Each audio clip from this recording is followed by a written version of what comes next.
Stone Age people were grunting cavemen with spears. True or false? Absolutely false. They were gathering around and forming real culture as far as we've discovered. In Turkey, scientists uncovered a 12,000-year-old mystery that's revising history. It's a sophisticated cosmic calendar made out of giant stone temples that may actually be a warning from the stars. We're talking about Gobekli Tepe.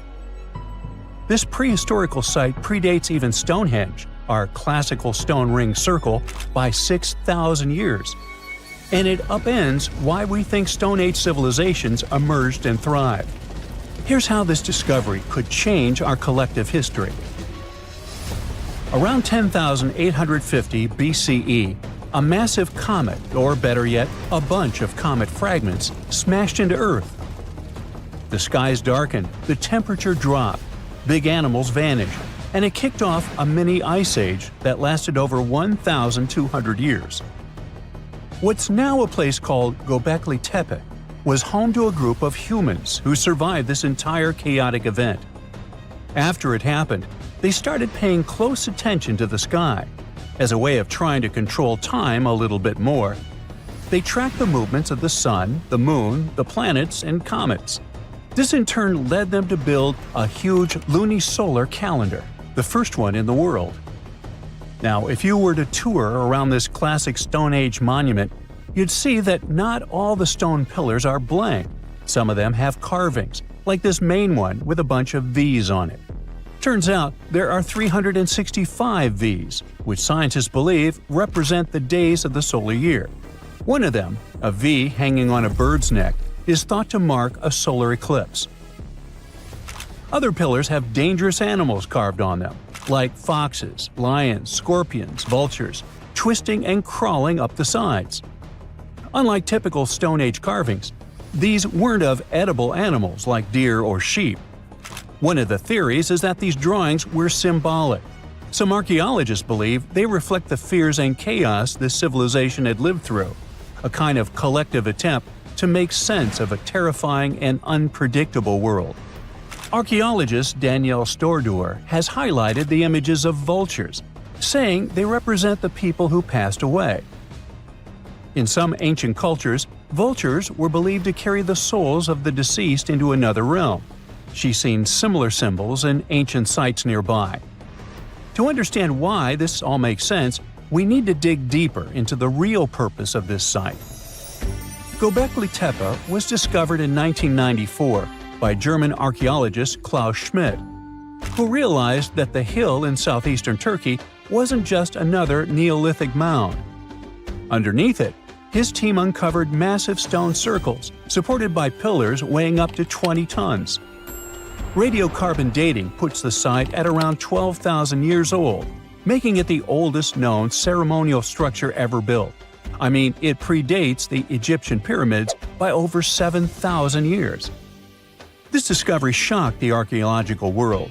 At the end of the Ice Age, humans were supposed to be nomadic, surviving off wild plants and animals, not building sacred complexes with symbolic art, and giving birth to what we now classify as civilization. We usually think civilization starts with farming, then villages, then crops. But this site suggests something more surprising. Early humans may have come together not to grow food, but to worship.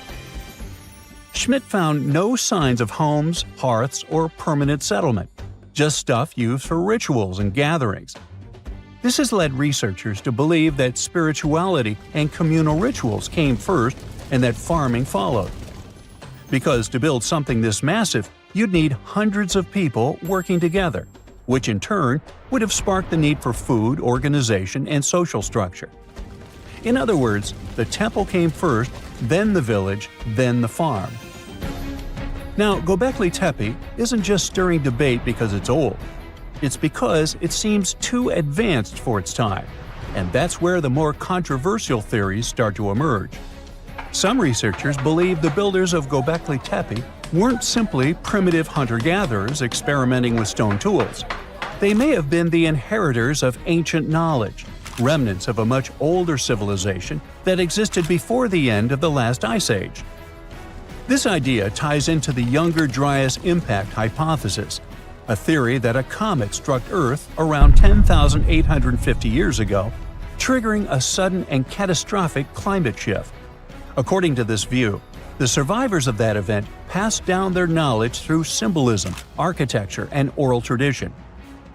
And Gobekli Tepe could be one of the earliest attempts to preserve that memory. Now, if that's true, then the carvings at this site, especially the animal symbols on the pillars, aren't just decorative. They could be astronomical codes, tracking constellations and celestial events. But one pillar might hold the biggest secret of all. It's called the Vulture Stone, and it's freaking archaeologists out. On it, you'll find a strange combination of figures: a headless man, birds, and a scorpion. To the untrained eye, it might seem random, but some researchers believe these are ancient representations of constellations, like Scorpius among them, and that the headless man symbolizes a mass extinction event. Some even argue that this is the oldest known record of a comet impact, the one that triggered the Younger Dryas.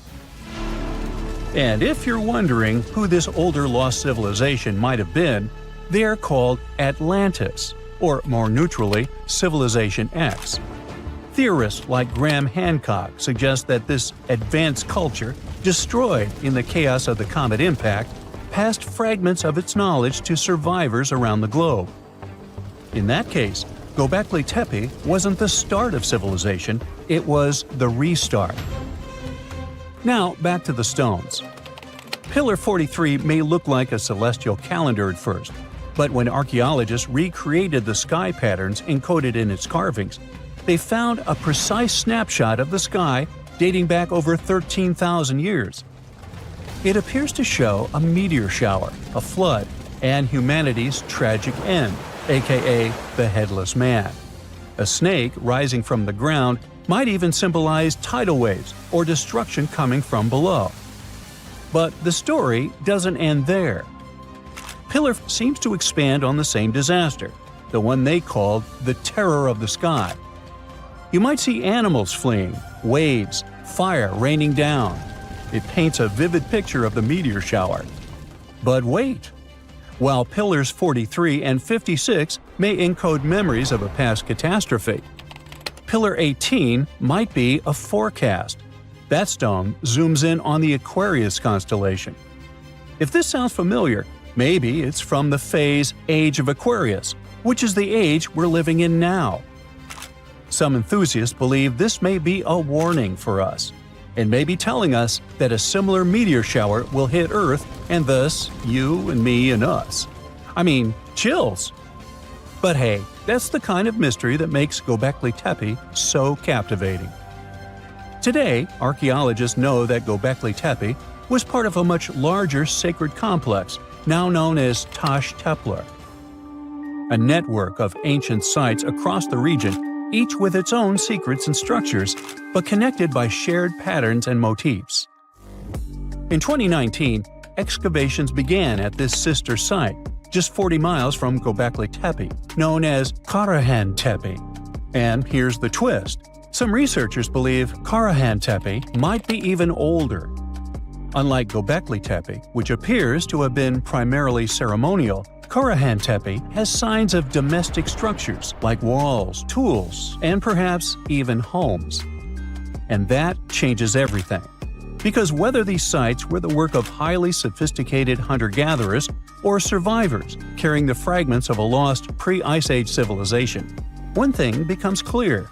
Our ancestors weren't just surviving. They were planning, tracking, and predicting.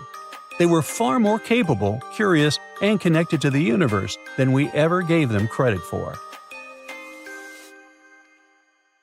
Have you heard of Gobekli Tepe? It's an ancient site in Turkey that literally made historians rewrite history books. Over 11,000 years ago, a group of prehistoric humans crafted an enigmatic masterpiece that's even older than Stonehenge.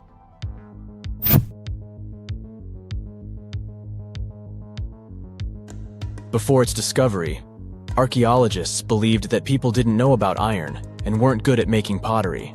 They were sure that settled life only emerged with the need for agriculture. But Gobekli Tepe changed this belief.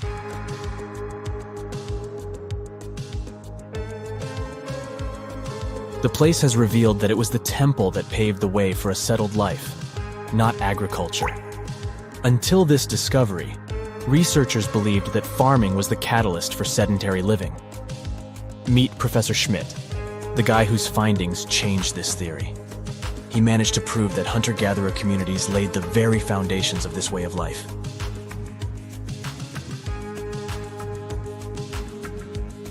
Back in the 1960s, other archaeologists visited the area, but they totally missed the mark.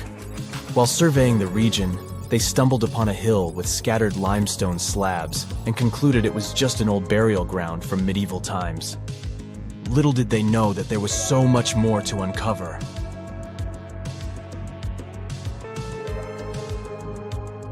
In 1994, Schmidt embarked on his own survey of prehistoric sites in the area. Surprise! He instantly realized he had discovered something truly extraordinary.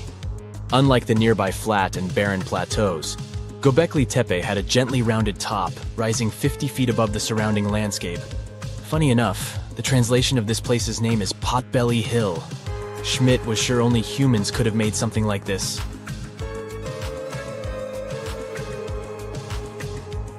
Those broken limestone pieces that were mistaken for gravestones turned out to be way more exciting. It was like stumbling upon a hidden treasure. The pieces took on a whole new meaning, and Schmidt with his team was about to dive into the secrets waiting beneath the surface. To their surprise, they found no traces of a settlement. No hearths for cooking, no houses, and none of those adorable clay figurines commonly found in nearby sites of similar age. However, they uncovered that those ancient people used tools like stone hammers. So, Schmidt and his team put their heads together and took a wild guess at the age of Gobekli Tepe's stone structures. Their estimation got backed up by some limited carbon dating done right at the site. The ancient vibes of this place were finally starting to make sense. It was like a puzzle slowly coming together.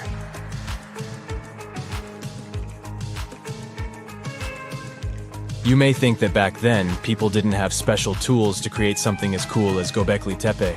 Not true. Turns out, these prehistoric folks used flint tools instead of fancy metal chisels. They were also skilled at chipping away softer limestone and crafting pillars right on the spot. Afterward, they carried the pillars a short distance to the summit and placed them upright. Once the stone rings were complete, they covered them with layers of dirt. Over time, they added new rings, and voila! You've got a cool hill to impress people in the future.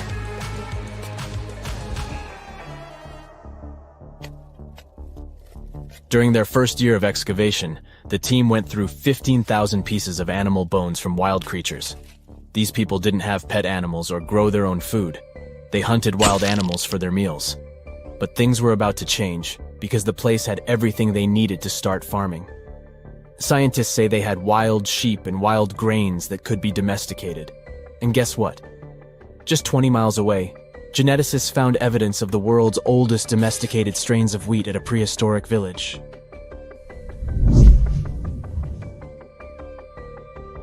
These amazing findings have completely changed how we view civilization. In the past, experts believed that people needed to learn how to farm and settle in one place before they could build temples and develop complex societies. But guess what? Schmidt's research flips that idea on its head. He claims that the incredible effort put into constructing these astonishing structures actually set the stage for the development of advanced societies. It means that societal and cultural changes happened before agriculture.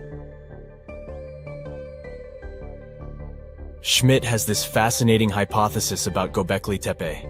He thinks it could have been a special burial site where people left their loved ones. And here's the twist. The burial site was adorned with fancy statues and symbols representing deities from the spiritual realm. The idea that Gobekli Tepe could have served as a sacred place adds another layer of complexity to the whole story. While the site's true purpose may remain elusive, Schmidt's insights invite us to consider the profound interplay between life and the afterlife, and the deep reverence ancient hunter-gatherer societies may have had for their departed ancestors. Now let's talk about the stars of the show, the mesmerizing T-shaped columns that dominate Gobekli Tepe. These mysterious structures range from 10 to 20 feet tall and most likely represent stylized human figures. But one figure stands out from the rest, the three-dimensional lion relief. This depiction really fires up our imagination.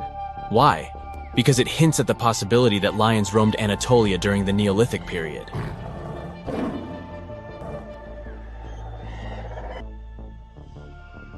These standing stones are arranged in circles and placed in rectangular pits.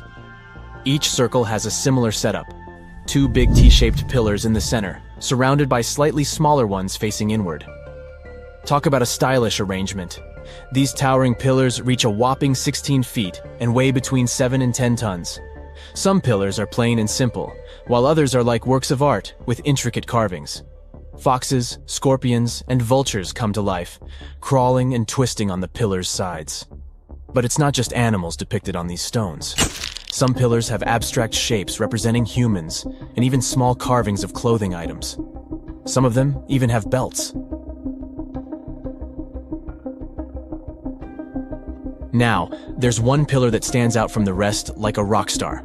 This super old stone pillar suggests that a comet crashed into Earth.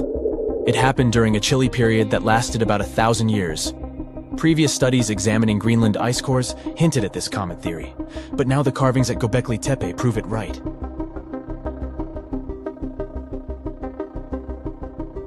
The carvings on the pillars are like a historical comic strip.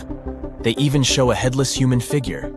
Researchers fed the images into a computer and discovered their connections to constellations, indicating that this temple might have been an ancient observatory. It's like our ancestors were trying to document this cataclysmic event in their own unique way. Archaeologists have been excavating and researching Gobekli Tepe since the mid-1990s, peeling back layers of history and providing us with a deeper understanding of the intricate relationship between various elements. They have no plans to stop the whole process for another 150 years. Who knows what else they'll find? You see, Gobekli Tepe has been labeled purely as a ritual site with no signs of domestic activities. We were led to believe that the absence of water meant it couldn't support semi-sedentary communities. But scientists believe it's time to shake things up and approach Gobekli Tepe with fresh eyes. It's time to question what we believed before and use new evidence and different ways of thinking. Like, there might have been a group of people living in the area who didn't stay in one place all the time. They moved around a bit but still had their own civilization, living in the area semi-sedentarily.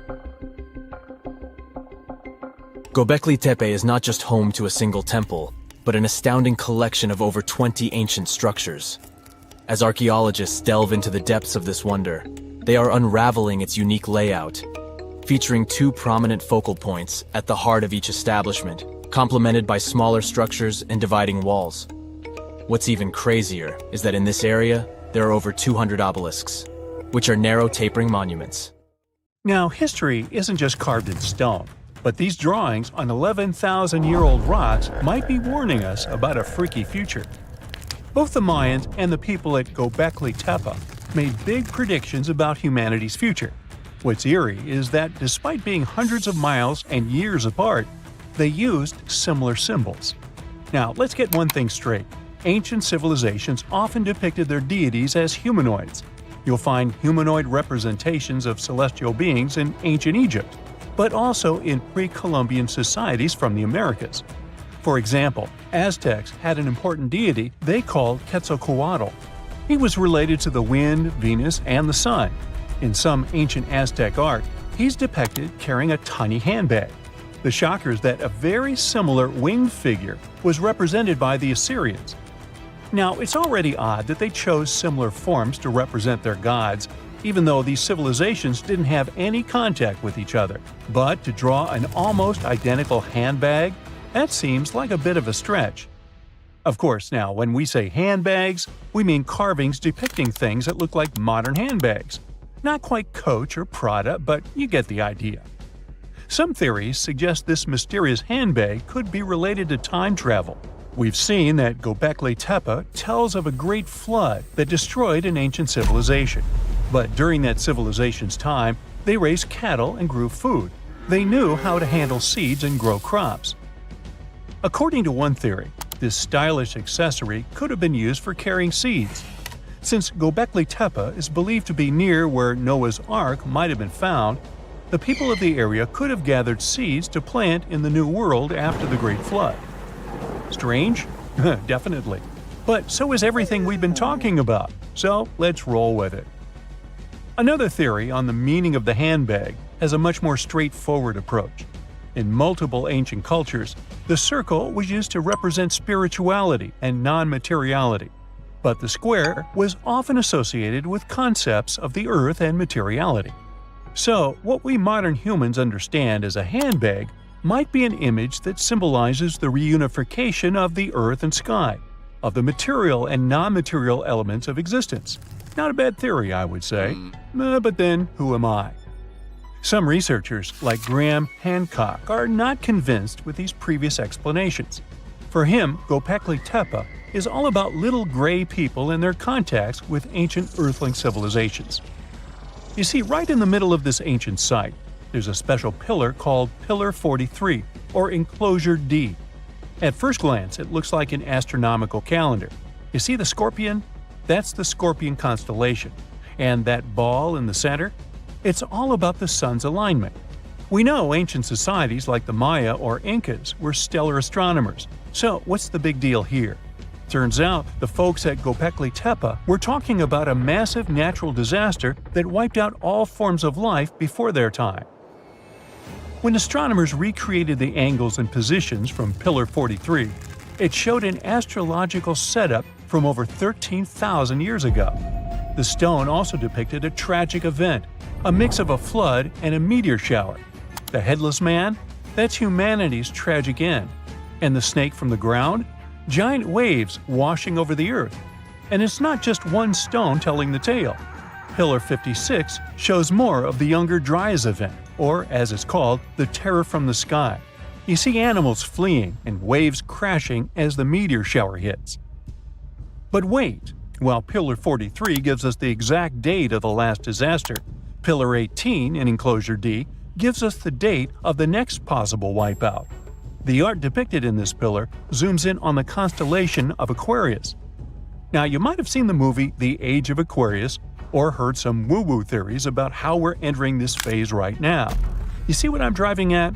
Gobekli Tepe might be giving us the date of the next disaster so that we have time to prep for it. These images could be a survival guide for humanity. Or not. Now, this would be bananas if it weren't for one piece of evidence. Let's check the facts. The Enki comet, discovered in 1786, used to be part of a megacomet, 100 miles wide, made of ice, metal, and rock. It broke up and formed a debris field. Now, instead of one huge comet, we've got millions of smaller ones. When the Earth passed through that debris, the folks at Gobekli Tepe saw a firestorm of comets, all coming from the Aquarius constellation, just like on Pillar 43. Now, here's the supposed scary part. We pass through that same debris field every year. If you're watching this in September, October, or November, we're flying through it right now. It could happen that these debris fall onto the surface of the Earth all over again, repeating history. But so far, that's just a theory. The mind-boggling question is, how did the people at Gobekli Tepe know about an event that happened before they were all born? In 2019, excavations kicked off at Karan Tepe, about 40 miles from Gobekli Tepe. But research suggests it might have been settled even earlier. Gobekli Tepe seems to have been a place of worship or an observatory, but Karahan Tepe shows signs of a structured society. Excavations at Karahan Tepe reveal artifacts like intricate carvings, tools, and even possible remnants of buildings. This suggests that these people were not just hunters and gatherers, but had a structured society with spiritual or ceremonial practices. In 2020, researchers started unearthing several other settlements in the area, indicating that Gobekli Tepe was part of a huge metropolis. The whole site is known collectively as Tas Tepler. The thing is, the math around all this has scientists baffled. Around that time, Earth was just leaving its last ice age, and scientists used to think Stone Age civilizations were primitive. But evidence keeps showing up, proving that wasn't the case. For Gobekli Tepe to have existed with that level of tech 12,000 years ago, there must have been an even earlier civilization. That kind of tech doesn't just pop up out of nowhere. And hey, we've got plenty of other proof of advanced societies. Take the Mayans, for example. Recent discoveries have shown they were even more advanced than we previously thought. They built massive cities with roads up to 130 feet wide, painted white to guide travelers at night, a feat you'd expect in places like Portugal or England. These roads, sometimes elevated over swampy ground, formed a network of over 964 settlements, like a giant spider web. A bunch of scientists turned their eyes on this theory, but it could be the connecting point of everything we've been speculating about in this video. After all, the people from the sky could have come down and told the people from Gobekli Tepe about the destruction of a more ancient civilization than theirs. Or not. Remember, don't give up your critical thinking just because you see something on the internet. Anyway, Gobekli Tepe raises suspicions just as Stonehenge and the Great Pyramids of Egypt. When we mix little green aliens into the equation, it explains one way that surreal engineering feats were possible in these sites. But it also underestimates our human ancestors and their thinking abilities. One of the main characteristics of Gobekli Tepe's architecture are the T-shaped pillars. The heaviest of them weigh 20 tons and are around 20 feet. These pillars were erected perfectly, without so much as a dent in them. Sure, that's pretty hard to do without modern machines. But hey, maybe they figured it out and built it after much effort. Now, in case you don't know what I'm talking about, this old pal is supposed to have cracked the secret of the pyramid builders in modern-day America. He used it to build his own castle and other mesmerizing structures. So, hey, I guess we'll have to keep digging to find out the actual facts about it all, huh? Meet Castello. He's a Brazilian reef octopus. But Castello isn't a regular octopus. While watching him, scientists began to suspect that he might be experiencing nightmares. When he was sleeping, he was changing colors, making some wild movements, expelling water, and even releasing ink. They decided to study Castello for a while. His behavior during sleep resembled stress and fear. The study showed that he might see vivid dreams, which are, at times, spooky. Well, as just one octopus, these cute underwater creatures are known for their intelligence and sometimes human-like behavior, so it's entirely possible that they see dreams just like we do. In Castello's case, he might be haunted by memories of tough times off the coast of the Florida Keys. Poor Castello has a rough past. He lost a tentacle to a predator before captivity, so maybe that's what he sees in his dreams. If proven true, this discovery could reshape how we perceive intelligence and awareness in both animals and humans. Well, it turns out plants can talk. Well, kind of. Scientists found out that plants actually make ultrasonic clicks when they're stressed. Imagine tomatoes and tobacco plants in a jam. They're making sounds like popping bubble wrap, but way too high for us to hear. These are called ultrasonic signals, and they might be their way of indicating stress. That would mean that plants can communicate with each other, and stressed plants prefer to be drama queens and let everybody know about their troubles. They make around 30 to 50 pops and clicks per hour. Calm and healthy plants don't do nearly as much. And not only do plants talk, but even have their own language. They make different sounds depending on whether the plant is experiencing thirst or is bothered by a snipped stem or something else. Moreover, some of them are so dramatic that they start ringing alarms even before they show signs of dehydration, when they know they're getting close to it. Scientists aren't sure why they do that, though. They believe that it might involve cavitation, a term that means air bubbles dancing in the plant's plumbing. Plants that sing these symphonies include corn, wheat, grapes, and even cacti. That is quite a big discovery in agriculture. We could use it to check if our crops are thirsty and stuff like that. So now we'll be eavesdropping on plants and deciphering their secret language. Okay, time for some universal news. Recent studies are shaking up what we thought we knew about the universe's age. Our findings during the last decades showed that the universe must be around 13.7 billion years old. However, a new study shows that it might be almost twice as old, up to 26.7 billion years. Keep in mind that it's not proven, so for now, the official number stays the same. Scientists were using the time since the Big Bang and studying ancient stars to measure the universe's age. But some stars were playing hard to get, looking older than the universe itself. For example, the ancient star Methuselah, which is estimated to be around 14 billion years old, which would be older than our universe. Also, the James Webb Space Telescope caught galaxies looking super mature just a few hundred million years after the Big Bang. All this poses some hard puzzles for astronomers. But this new hypothesis combines the expanding universe theory with something called the tired light theory. It suggests that light loses energy as it zips across cosmic distances. Combine this with the expanding universe theory, and bam! As the universe expands, the light loses energy, so we simply can't see all the super ancient stars that are very far away from us, which is why we could make a mistake in calculating our universe's age. The new model also pushes back when galaxies started forming. It suggests that those early galaxies spotted by the Webb telescope took way longer to form than we originally thought. This study is a serious shakeup in the scientific community. If we made such a huge mistake in calculations, we'd have to rethink the very fundamental astrophysics principles. That would be a giant leap, and we'd have to make a huge makeover of almost everything. Which is why we need to be very cautious about it. So while scientists test this new theory, we just have to wait for the results. Now, these aren't the only space news. The new AI technology is already being actively used for scientific research. This time, AI is helping us to look for signs of extraterrestrial life. Researchers in SETI created machine learning algorithms that would help us sift through the cosmic noise faster and more efficiently. When you point a radio telescope at the stars, it's like turning into a celestial radio station that's full of different signals. We catch everything from pulsars to radio galaxies and earthly interference. Obviously, it would be pretty hard to identify a potential signal from extraterrestrials in all this mess. For over 60 years, scientists had to do all this manually. It was a daunting task to scan the skies and explore countless stars and radio frequencies. But now, AI came to help.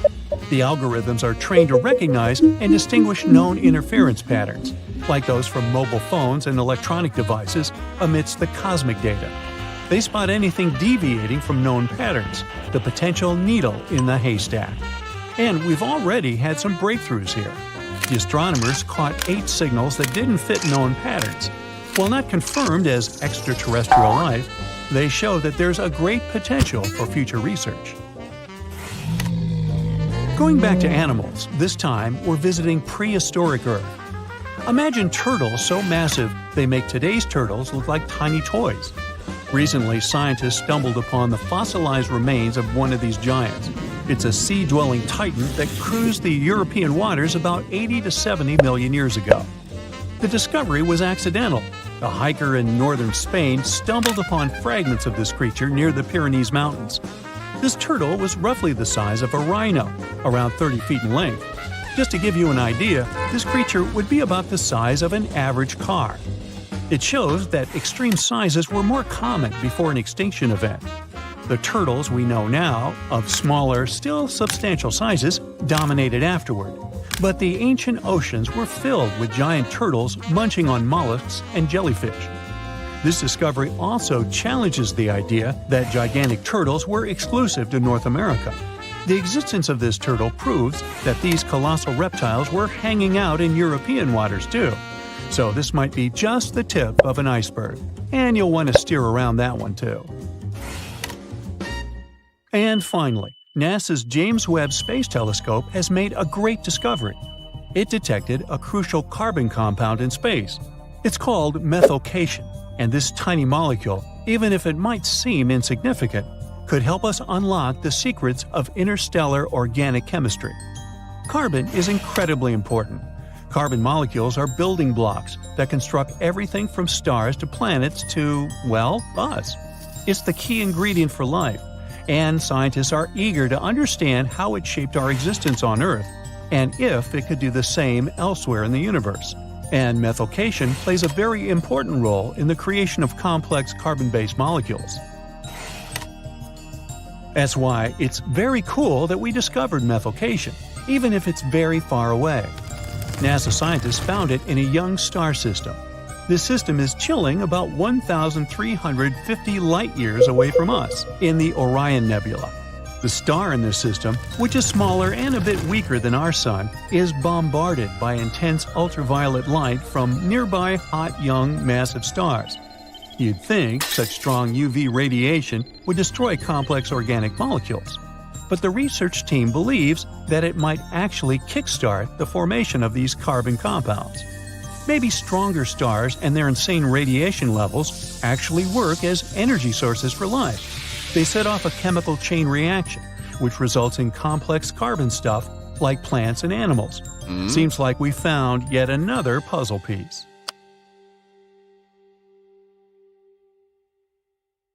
There are several places on Earth, awesome and mysterious, that evoke so many questions that some people believe they were built by or with the help of extraterrestrial intelligence. Let's explore those mystical destinations. In the hills above Cusco, Peru, you'll find an ancient Inca fortress called Sacsayhuaman. Some of the massive stones of its walls weigh as much as 360 tons. They're cut and fitted together surprisingly precisely, and no mortar is used. The stones used for this construction were transported over 20 miles from quarries. But how did the Inca do it? Did they ask for extraterrestrial help? Perhaps. But archaeologists disagree. They have found evidence that the Inca used advanced engineering techniques involving ropes and levers to move and fit the stones. Okay, let's move on to the Nazca lines. You can see them in the deserts of southern Peru. In this area, more than 800 lines and 300 shapes stretch across the deserted landscape. Those are called geoglyphs and are best viewed from the sky. That's how theories about alien involvement popped up. The lines were made by removing the top layer of reddish rocks to reveal the lighter ground beneath. And this is a pretty simple technique. You don't even need to use modern tools. The purpose of the Nazca lines is still a mystery, but most experts believe that they had some ceremonial significance. Now, the stone circle of Stonehenge must have something to do with extraterrestrial visitors, right?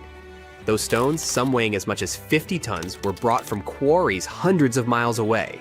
No wonder many people offered theories about alien intervention.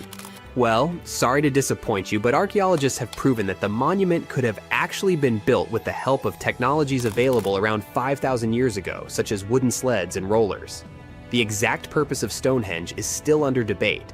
Its builders could have used the stone circle to track the sun or to perform astronomy-related rituals. The next breath-stopping place on our list is the Egyptian pyramids, namely the pyramids of Giza just outside Cairo. They were built over 4,500 years ago. The largest of them, the Great Pyramid, is made of millions of 2-ton stones which are arranged with super precision. The pyramids also align with the stars of Orion's belt, and this makes some people believe that aliens might have helped to build these awe-inspiring constructions. Experts disagree. They say that although the exact methods the Egyptian builders used are still unclear, the pyramids are undoubtedly a human achievement. Ramps, levers, and a large workforce were likely used to move the stones into place. Then, how about Teotihuacan, located near modern-day Mexico City? Once, it was a thriving metropolis. The city was built more than 2,000 years ago, and its size and advanced architecture make people wonder if aliens played a key role in its construction. In reality, the city was created by several cultures, including the Maya and Zapotec. It was a center for trade, agriculture, and other activities, but it does have some connection to space. Its layout, with the pyramids aligned to celestial events, shows a deep understanding of astronomy. And still, it was the work of human hands. Now, let's travel to one of the most mysterious islands in the world, Easter Island. Nearly 900 stone figures known as moai stand there, some towering over 30 feet tall. These statues were carved from volcanic rock more than 1,000 years ago and moved across the island to their final resting places. This impressive feat, as well as the slightly creepy appearance of the figures, makes you think about some alien intervention, doesn't it? Well, another disappointment. It's believed that the Rapa Nui people used wooden sleds or rolling logs to transport the statues, and there's no evidence that extraterrestrials were involved. The last destination isn't even on Earth. In 1976, NASA's Viking 1 orbiter captured an image of what seemed to be a face on Mars. It sparked numerous theories about alien activity. The face seems to be staring up from the Martian surface, like evidence of the activity of an ancient alien civilization. But more detailed images from 2001, taken by the Mars Global Surveyor, revealed that the so-called face was just a natural mesa, an isolated flat-topped hill with steep sides. Experts found the oldest lakeside village ever discovered in Europe underneath the waters of Lake Ohrid in Albania. The lake itself is ancient too. It's said to be one of the oldest lakes in the world. Before this discovery, a village in the Italian Alps held the record. It was about 7,000 years old. But radiocarbon dating shows that the village under Lake Ohrid was built between 6,000 and 5,080 BCE, which means it's around 1,000 years older than any other village in Europe. Around 200 to 500 people lived in this village. It goes back to the time of the Neolithic period. In fact, these people were likely one of the first ever communities that decided to settle down. This discovery wouldn't be so interesting if it didn't have an enigma. Villagers made a wooden fortress of spikes all around their village to stay safe. But safe from what? Something mysterious. These locals went through all the trouble of building their homes on stilts over the lake and surrounding it with spikes for defense. Why did they make things so complex? That's what archaeologists are trying to figure out. Are there any other unusual settlements? Sure thing. For example, Göbekli Tepe. This place takes us back to the very beginning of permanent settlements. It also makes us question everything we thought we knew about how organized societies started. It seems like the fellas who lived there were into something pretty special, like rituals or hanging out together as a community. Around 11,000 years ago, ancient humans carved huge blocks of limestone and somehow managed to drag them to the other side of the mound. These blocks were like canvases painted with images of animals and people. They were placed in circles. Underneath these stones, you'll find the same massive pillars as the ones from the other side of the mound. Around 250 of these pillars hang out on the surface, and researchers also found around 60 of them during the dig. These are like messages from the past, telling us about people who once lived here and the stuff they were up to. These findings challenge traditional timelines and interpretations of early human society. While Göbekli Tepe has gained popularity among tourists, there's another site nearby, Karahan Tepe. It remains lesser known, but equally significant. Both sites challenge the belief that animal farming led to settled life. In fact, it appears people became sedentary first, and then they started animal domestication. They also question the traditional idea that organized societies followed the development of agriculture. These ancient sites suggest that organized communities existed before agriculture, possibly with cultic or communal rituals. These structures suggest complex, multi-purpose functions rather than just religious ones. People gathered in these places for discussion and storytelling, fostering a collective identity. These buildings might mark the beginnings of a cohesive community, showing the emergence of horizontal hierarchies and knowledge sharing. Let's move to the other side of the world. Mexico's 1,500-year-old unknown pyramids are worth talking about. These pyramids have stood strong for all these centuries, all thanks to a secret ingredient from the prickly pear cactus. With its help, indigenous builders crafted these ancient marvels. Gray volcanic rock pyramids rise like a mini mountain range. As we get closer, it becomes clear that skilled hands etched identical steps into the hard rock, forming a staircase of the largest pyramid. The two smaller pyramids, called the House of the Wind and the House of the Longest Night, share the same human touch. Legend has it that these structures hid treasures. But it wasn't until Mexican archaeologists started digging there in the early 2000s that the secrets began to unravel. The House of the 13 Heavens was built around 540 BCE to keep track of time. After all, it wasn't so easy for ancient people to keep track of dates in the days before clocks and calendars. Instead, they looked at the skies and celestial objects. Think of the pyramid as their own cosmic calendar. Its corners matched up with solstices and important dates for planting and harvesting. When you stand on the steps these days, the sun lines up perfectly with the corresponding corner. But these pyramids aren't just about telling time. Quiroz and Zepeda, archaeologists on a mission, are trying to piece together the clues. They've recovered a few artifacts, and that's how they've learned that the ancient builders used the sticky substance from prickly pear cactus leaves to hold their creations together. This ancient technique is still used by some indigenous people today. One surprise after another. The House of the 13 Heavens reveals a skeleton older than the pyramid itself. Nearly a millennium older. This means that people carried this body with them for 950 years. It's another mystery. The next stop is Duna de Bologna. It's a Spanish sand dune hiding Roman ruins. This sand pile is near the edge of Europe, reaching out toward North Africa. It's more than 98 feet tall and 656 feet wide.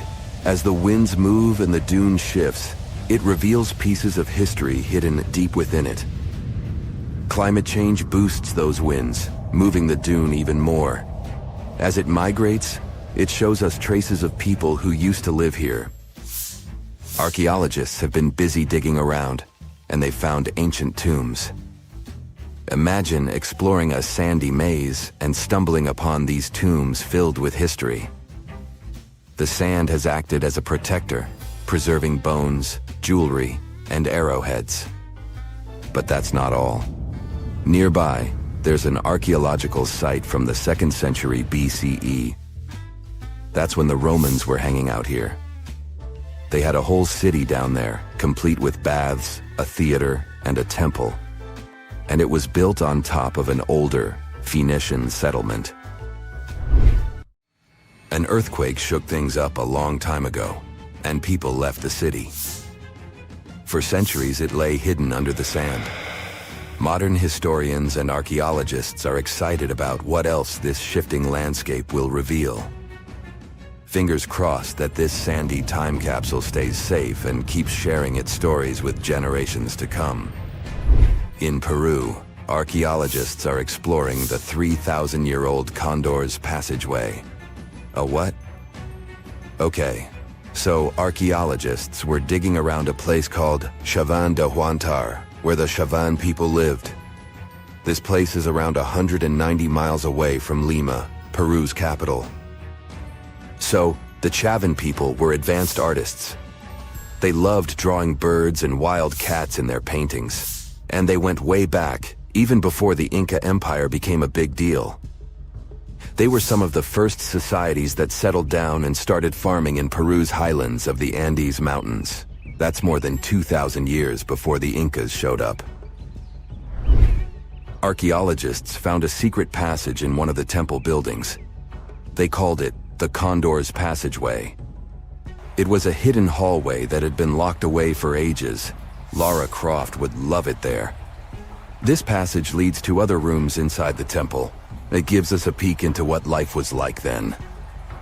Inside this hidden hallway, the researchers found some neat stuff. Like a big piece of pottery weighing as much as a big bag of potatoes and decorated with a drawing of a condor's head and wings. The condor, by the way, is a power symbol for the ancient Andeans. Archaeologists also found some pottery. All of this stuff was discovered in May 2022 when the entrance to the hidden passage was finally opened. Pretty new. The temple complex where they found these ancient items has other structures, like terraces. And there's still more to uncover.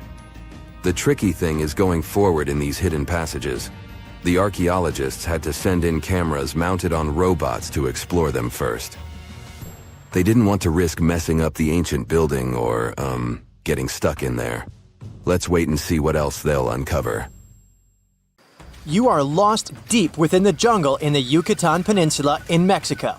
There are strange noises all around you, and to make it worse, the sun is setting. Soon, you'll be alone in the middle of an unknown rainforest. Guess it was a pretty bad idea to come looking for El Dorado on your own, wasn't it? You keep walking as fast as you can, when suddenly, wait! What's this you're seeing? It looks like large stairways made out of stone. This definitely doesn't look natural, so you take a picture. Maybe you didn't strike gold, but you might have just found something relevant. Congratulations! You found Akamtun, a long-lost Mayan city, hidden 37 miles into the jungle. The name literally translates to stone column. Stone was probably in at the time, so these guys used a lot of it to build their pyramids, houses, and even ball courts. If you ever thought that Europeans invented ball games, think twice. Mayans loved to play ball games for recreational purposes. Akamtun is part of a series of other long-lost Mayan cities that are being discovered with the help of new technology nowadays. We'll talk more about the other ones in a jiffy. Perhaps the biggest surprise of this one is that it was surrounded by wetlands, which is why the city was built on high ground. The city was monumental, covering an area of over 120 acres. That would be as big as 90 football fields right next to each other. Scientists have found proof that Akamtun had pyramids of up to 49 feet high, and that it was likely an important social hub between 250 and 1000 CE. This is definitely a game changer. But lost Mayan cities began to be unearthed in the 19th century. Modern technologies, such as LiDAR imaging, help archaeologists see through dense canopies of the forests. This means that people don't really have to risk getting lost in the tropical jungle like you did at the beginning of this video. LiDAR works sort of like an X-ray. It sends out laser beams that can detect any signs of ruins or ancient constructions. According to space archaeologist Sarah Parchak, satellite imagery has been a key player in discovering ancient cities in South America, Egypt, and other places. Sarah herself spends most of her days scouring images for any signs of where there could have been cities long ago. She says that more often than not, what happens is that ruins are covered by vegetation, soil, or sand, which makes them super tricky to find. But thanks to these awesome tools, scientists also made the huge discovery of ancient Mayan causeways, which spread throughout old Mayan territories. I mean, take a look at these roadways. You'd expect to see ruins like this in places such as Portugal, England, or the United States. I'm talking about 130 feet wide roads painted white to help travelers journey through the nighttime. Scientists recently unearthed a 110-mile network of roads such as these, and they think this dates back to before the first registered Mayan highways we've known so far. These roadways, which sometimes ran over the swampy ground and were even elevated at times, are being called the world's first superhighways. Even if there is no registry of animal-powered vehicles, it's believed that the Maya used them to travel around a network of possible 964 settlements. They were built like a huge spiderweb, and from what archaeologists have gathered, this huge system of roads worked to connect a big system of economic and social interactions between Mayan cities.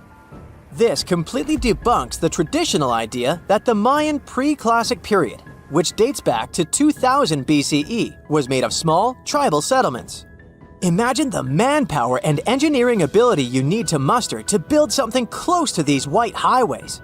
Scientists believe that these causeways were built pretty much the same way as the Mayans built their pyramids, with a mixture of mud and quarry stone.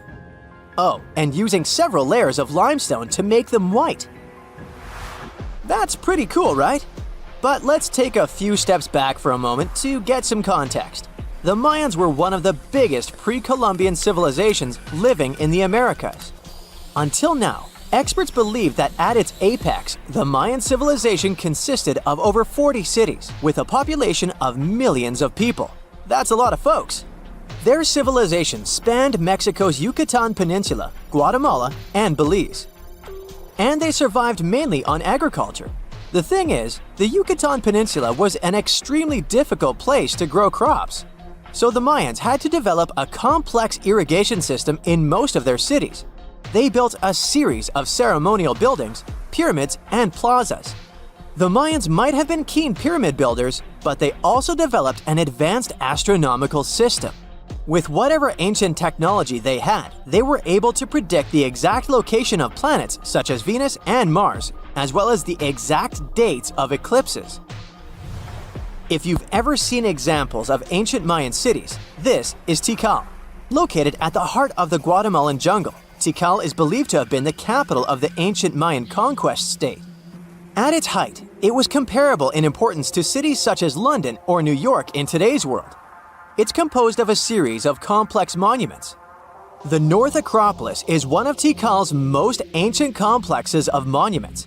Built solely by human hands around 350 BCE, it served as the resting place of kings and chiefs. Its monuments are up to 200 feet high. Back in the day, the step pyramid temples were painted a beautiful red.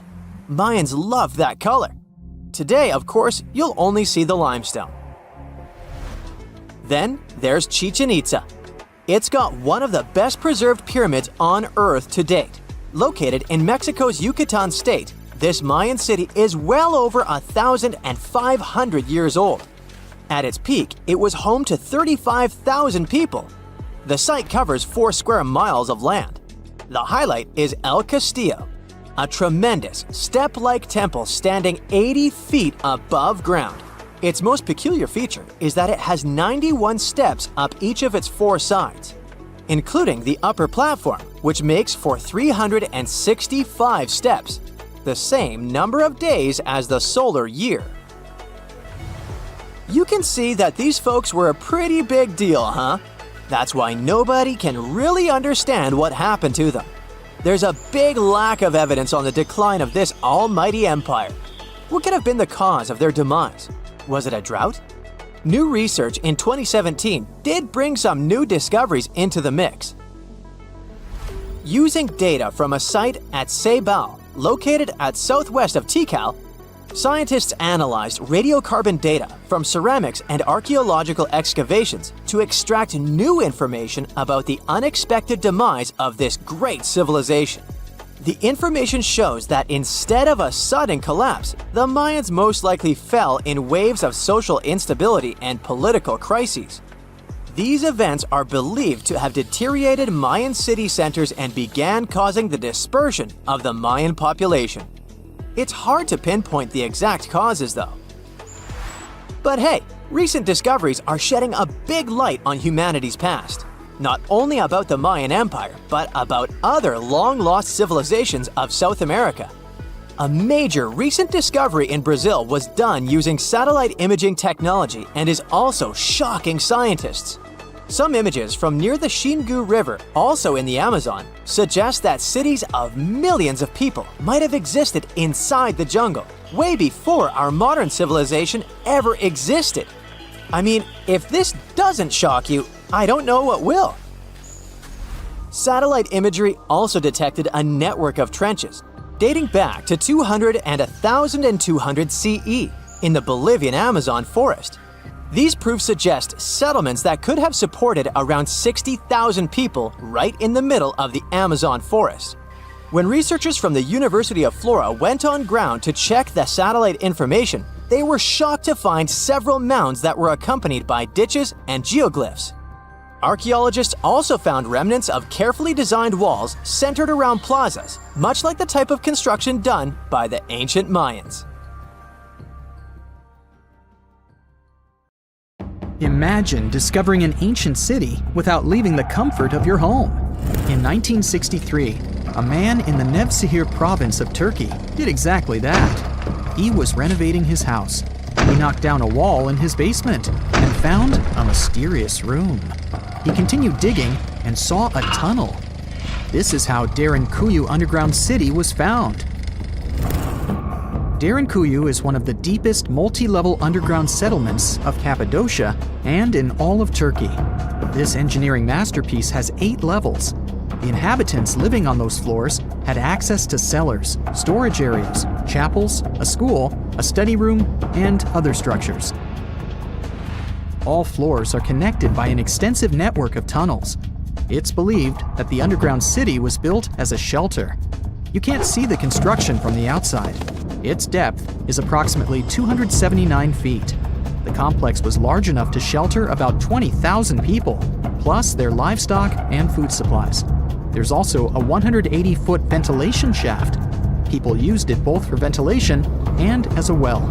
The well supplied water both to the villagers living on the surface and to those hiding in the underground city.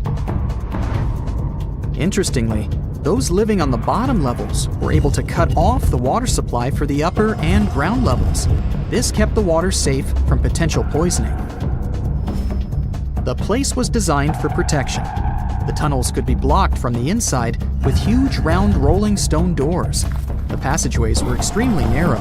Potential invaders had to enter the tunnels one at a time. Seems like they thought of everything in the 7th century BCE. Archaeologists believed the Phrygians were the ones who first built the levels. After them, the structure was used and enhanced in Roman times. This was when the chapels were added. The golden time of Derinkuyu, however, was during the Byzantine era. But how did these people manage to create such tunnels? Well, the rock they carved them into wasn't usual. It was soft volcanic rock. It appeared due to a geological process that began millions of years ago. Volcanic eruptions covered the area in thick ash. It then solidified into this soft rock. When the natural forces of wind and water eroded softer parts, only hard elements remained. Fun fact, fairy chimneys are also made of intricately shaped volcanic soft rock, but they formed naturally without any human intervention. I'm still in Turkey, but this time, my destination is Çanakkale, where a myth came to life. For 3,000 years, people believed that Homer's Iliad was fiction and that Troy never existed. In 1863, everything changed. Expatriate Frank Calvert discovered ancient ruins in western Turkey. He was convinced they belonged to the ancient city of Troy. Heinrich Schliemann examined this area in 1868. That's when Troy saw sunlight again after all those centuries. Troy has complex layers. Over the years, 9 ancient cities were built on top of one another.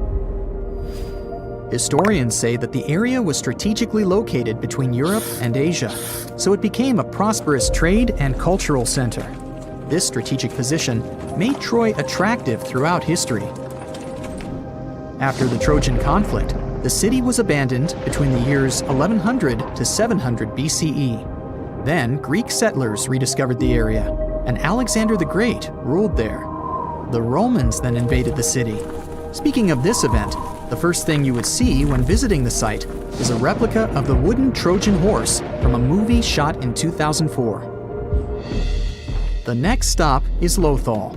In the 1950s, Lothal and several other Harappan sites were discovered in India.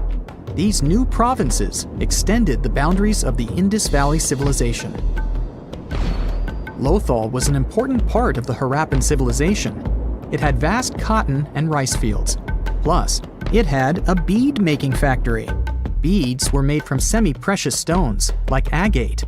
Many of these beads were later found in Mesopotamia, which serves as evidence that Lothal was a thriving trading port.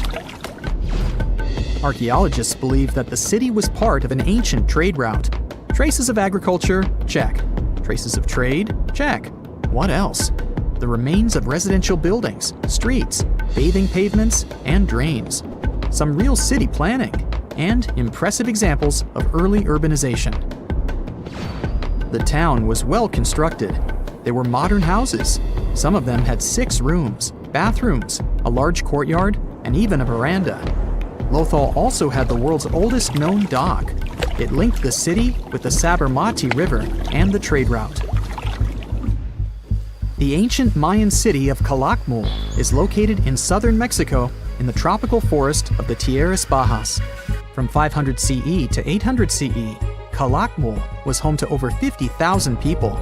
There was a central plaza surrounded by outer districts, and if we count both the inhabitants of all those outer areas and those who lived in the center, Calakmul had a population of more than 1.5 million people. It was a city that was habitable for 12 centuries. It's believed that the place had more constructions than any other excavated Maya settlements in the region.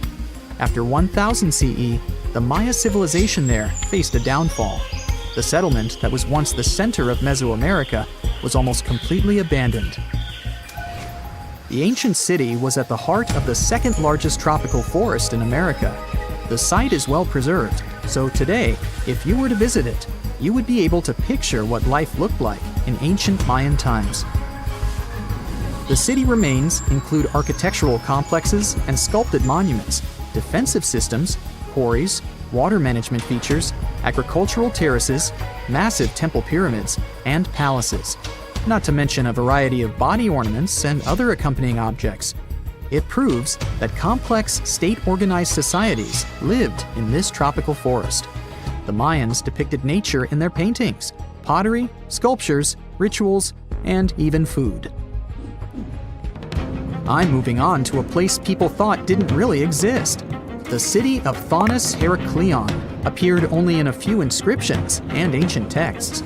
Turns out, it was waiting to be discovered for thousands of years. Scientists searched the majority of the coast of Egypt, but then archaeologist Frank Gaudio and his team detected a colossal face looking at them from under the water. The ancient city of Heracleion was discovered completely submerged 4 miles off Alexandria's coast. In the ruins of the lost city, there were 64 ships, 700 anchors, and a treasure trove of gold coins. Archaeologists consider a 16-foot tall statue and the temple remains the most important findings discovered by the expedition.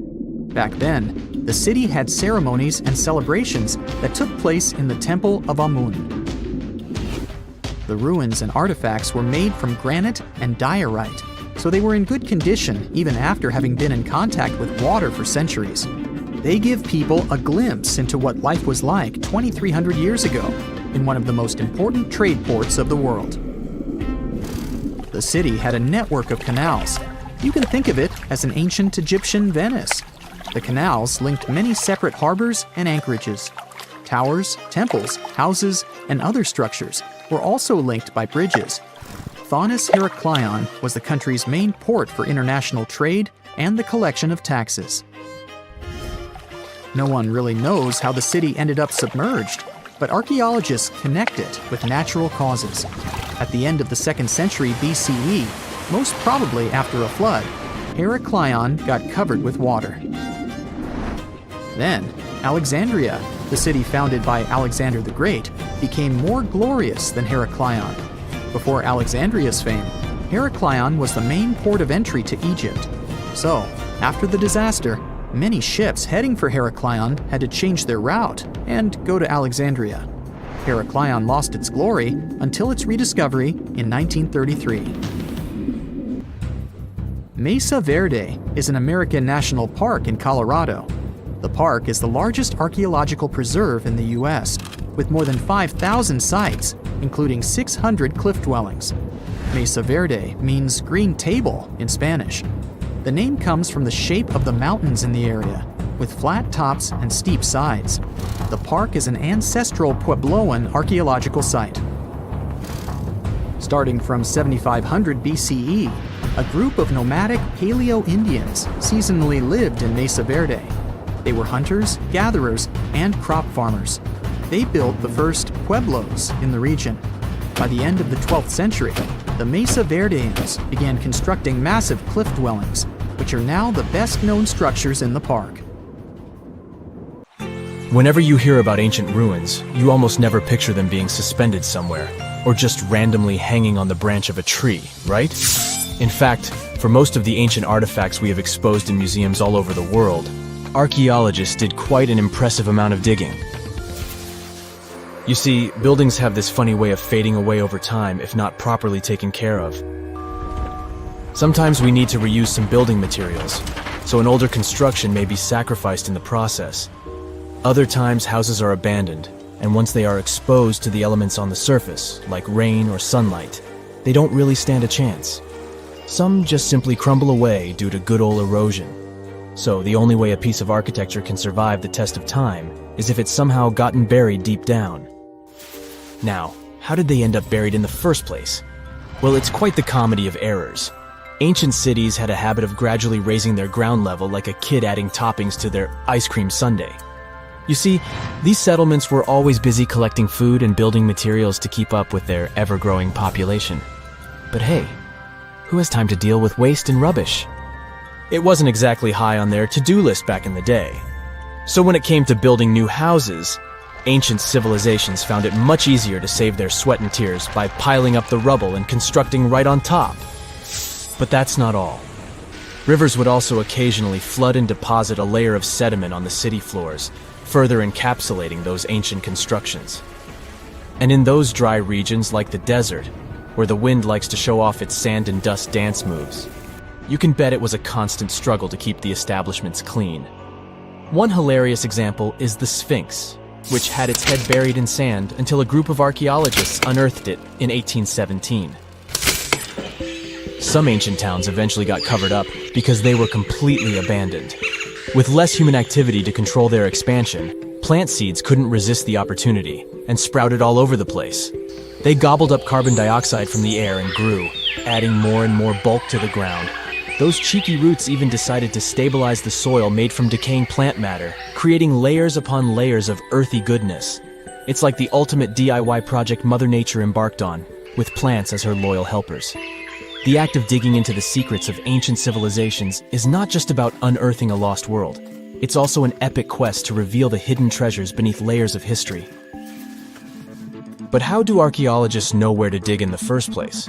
If everything is covered in layers upon layers of sediments, debris, and plant roots, they must have some sort of system they rely on before embarking on a new project, right? For starters, they're not always the ones suggesting an archaeological dig in a certain location. Let me explain. Let's say you're a contractor and you want to build a new fancy apartment complex in your city. Some local legislations have certain requirements before your project can start, though. For instance, before anyone starts building on a piece of land, they might need to bring in specialists to check the soil. These clever folks can be archaeologists, geologists, or paleontologists, and they need to keep an eye on things during development. If any artifacts or ecofacts, fancy word for organic remnants, are discovered, these experts swoop in to excavate and study them. But what about sites that have nothing to do with bulldozers and yellow hats? Archaeologists have more than one trick up their sleeves when it comes to locating ancient hotspots. They dive deep into historic records with a healthy dose of detective work. By sniffing out old documents and maps, they can piece together the puzzle of human activity in a specific area. If a site has been visited before, it's even better. Finding records of past excavations or historical accounts can give archaeologists lots of information on where to continue their treasure hunt. Before archaeologists start swinging their shovels, they engage in a bit of a visual scan mission. Armed with a grid system, they'll stroll around the site, keeping their eyes peeled for any artifacts that might be hiding just beneath the Earth's upper layer. From groundstone tools to historic glass and even ancient garbage dumps, yes, they're all so valuable. These keen-eyed explorers can spot signs of human activity faster than most people. If they stumble upon midden soil, fancy term for a garbage dump, they know for sure that humans once called this place home. Archaeologists don't just rely on their trusty shovels, though. They have an arsenal of gadgets to aid in their search for hidden wonders. Geophysical tools are like their secret weapons. Take the resistivity meter, for example. This clever contraption measures the electrical component of the soil and any buried features or artifacts. A buried wall, for instance, will create a different resistivity reading than the surrounding soil. Magnetometers and ground-penetrating radar work in similar ways, showcasing potential hints of ancient treasures in the soil. And who could forget our trusty old friend, the GPS? It helps archaeologists map out precise locations, like a high-tech treasure map, leading them straight to their pot of gold. Care to virtually visit some of the most important archaeological sites in the world? Well, follow me. In the United Kingdom, for instance, you'll find this interesting place called Stonehenge. It's one of many henges scattered around, but this one really takes the cake. Picture this: massive ancient stones standing tall and proud, arranged in a funky outer ring and an inner horseshoe, with some smaller stones thrown in for good measure. And guess what? These amazing stones have been around for over 5,000 years. Talk about a serious case of rock-solid longevity. Now, here's where it gets interesting. According to local folklore, the legendary wizard Merlin whipped out his magic wand and poof! He teleported these massive stones all the way from Ireland. Apparently, some giants had assembled them there, but Merlin decided they would look much better at their new location. Others think it's just the ruined remains of an old Roman spiritual edifice. These amazing structures were built by our Bronze Age ancestors. With their simple tools and limited tech, they managed to create this monumental masterpiece. Impressive, right? Unfortunately, there's still so much we don't know about this area. Stonehenge's initial purpose remains a mystery to this day. Sure, there are lots of theories, but scientists have yet to agree on the subject. However, we do know that it's perfectly aligned to catch the sunrise during the summer and winter solstices. The ancient city of Pompeii is an equally amazing archaeological site. Picture this: Mount Vesuvius, a notorious troublemaker, decided to throw a volcanic tantrum and completely covered this ancient Roman city. It turned it into a time capsule, located outside present-day Naples in Italy. Fast forward to the year 1748, when a bunch of adventurous explorers stumbled upon Pompeii. Lo and behold, they discovered a treasure trove of well-preserved goodies: streets, houses, food. Probably a bit stale by then. Blingy jewelry, fancy sculptures, colorful frescoes, everyday household items, and even animal and human remains. It was like an epic archaeological party. From the looks of it, Pompeii had it all. Fancy houses and villas, a massive 20,000-seat arena, cute little artisan shops, hangouts like taverns. And let's not forget the saucy spots like those luxurious bathhouses for some intense pampering. There's also the Sanctuary of Apollo, where people used to gather for their daily dose of worship. And of course, the bustling heart of the city, the Forum of Pompeii, where all the cool people used to hang out. And guess what? Pompeii is so cool that it made it to UNESCO's World Heritage List back in 1997. That's like the ultimate Hall of Fame for historical awesomeness. It also includes many other famous buildings and sites, like the Taj Mahal in India and the Acropolis of Athens in Greece. Strange and amazing items are discovered often, but figuring out what our ancestors were up to is pretty tough. Especially when all you have are just some rusty cups and cave drawings. It's no surprise that even the experts in lab coats sometimes make mistakes. But it's not just about dusty plates and huge stones.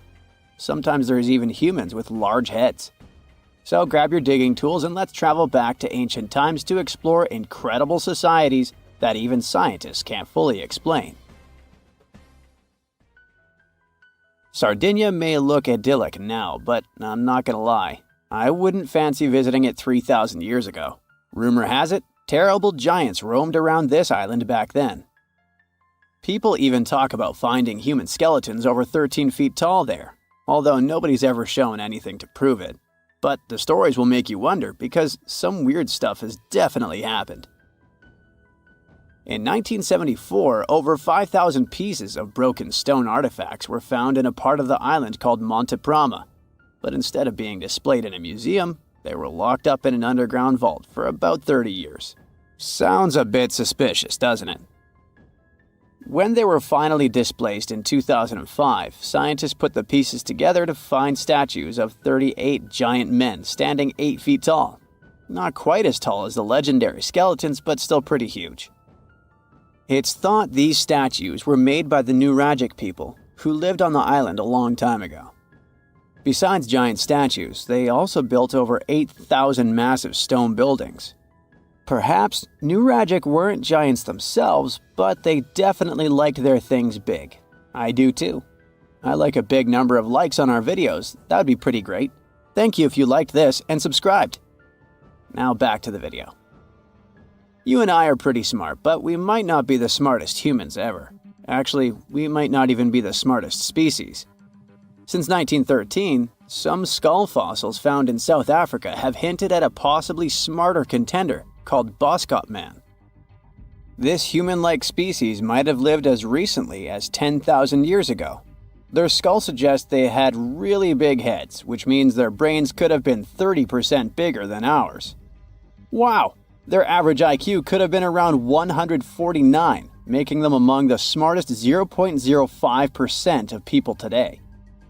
But if a Boskop brainiac was so much smarter, why are they not around and we are? Well, bigger isn't always better, you know. Our brains are a lot bigger than our ape relatives, mainly in the prefrontal cortex. This part helps with high-level tasks like making decisions, remembering things short-term, and being aware of ourselves. The parts of the brain that handle our senses and movements haven't really grown much. So, maybe the Boskops spent too much time dwelling on the past rather than doing practical things like hunting. But this is all just guessing. We really don't know what happened to these clever cousins of ours. Some people even argue that Boskops weren't any different from us, with the only evidence being parts of skulls. The jungle is huge. Did you know the Amazon rainforest is home to about 30% of all the world's plant and animal species? That's impressive. However, the history of one native species, humans, has long puzzled scientists. The mysterious Kasarabe people lived here for hundreds of years and then vanished around 1400 AD. People thought the Amazon only had a few scattered tribes, but recently we discovered big, unusual shapes in the ground called geoglyphs. These might look like simple shallow ditches, but they're actually the remains of a vast civilization that spread over 5,000 square miles and includes about 450 markings, some as wide as 1,300 feet. That's insane! They likely contained ceremonial buildings and could have hosted up to 1 million people as recently as 550 years ago. Thanks to new technology like LiDAR, which uses a safe laser to map the forest without harming it, we can explore deeper. In 2019, some scans showed miles of raised roads and pathways and even pyramids over 70 feet tall. They found 26 separate settlements, 2 of which were at least 250 acres each.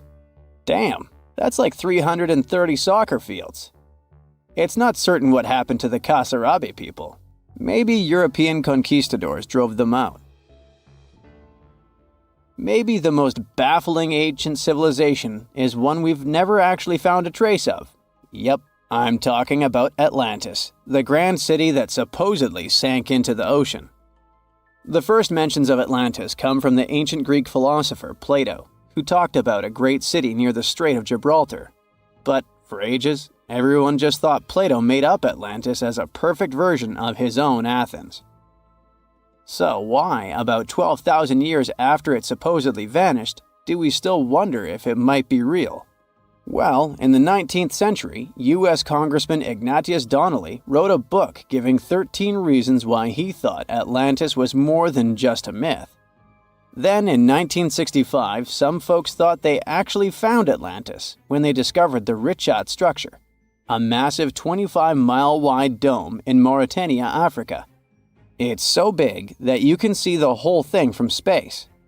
2 astronauts flying over the Sahara Desert spotted this giant eye staring back at them and thought they'd made the discovery of a lifetime.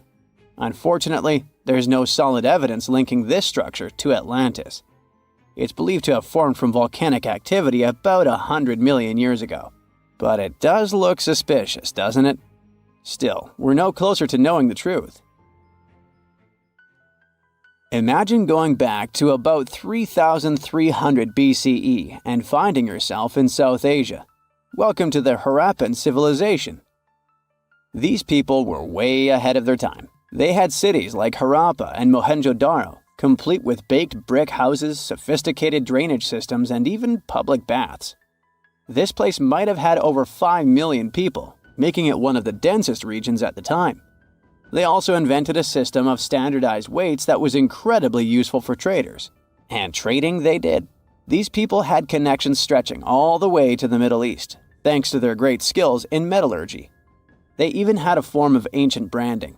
The seals were used to stamp clay on tray goods. Despite being so advanced with a thriving urban life, there's a whole bunch of mystery shrouding their language and script. We've got bits and pieces of their writing, but no one's deciphered them yet, even with all the technology we have today. We also still don't know how exactly their society worked. It looks like they didn't flaunt their social status as much as other civilizations. No grand palaces or massive monuments. Instead, their largest buildings might have been granaries. They sure were practical. Unfortunately, all good things must come to an end. Around 1800 BCE, this bustling civilization started to decline, possibly due to shifts in river patterns. As the environment changed, the Harappans packed up, moving towards more hospitable lands. Ever heard of the Minotaur? The beast with a bull's head and a man's body, hunting the bravest travelers in a massive maze.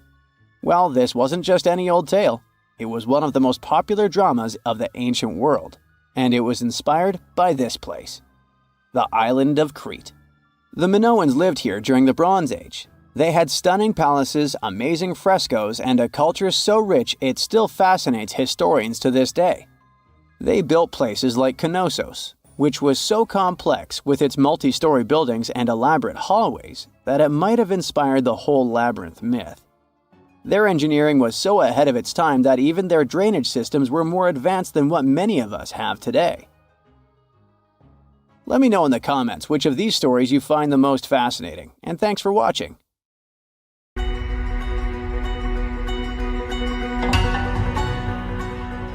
Take a look at these stones. They seem ordinary at first glance, just ancient slabs, ruins of some buildings.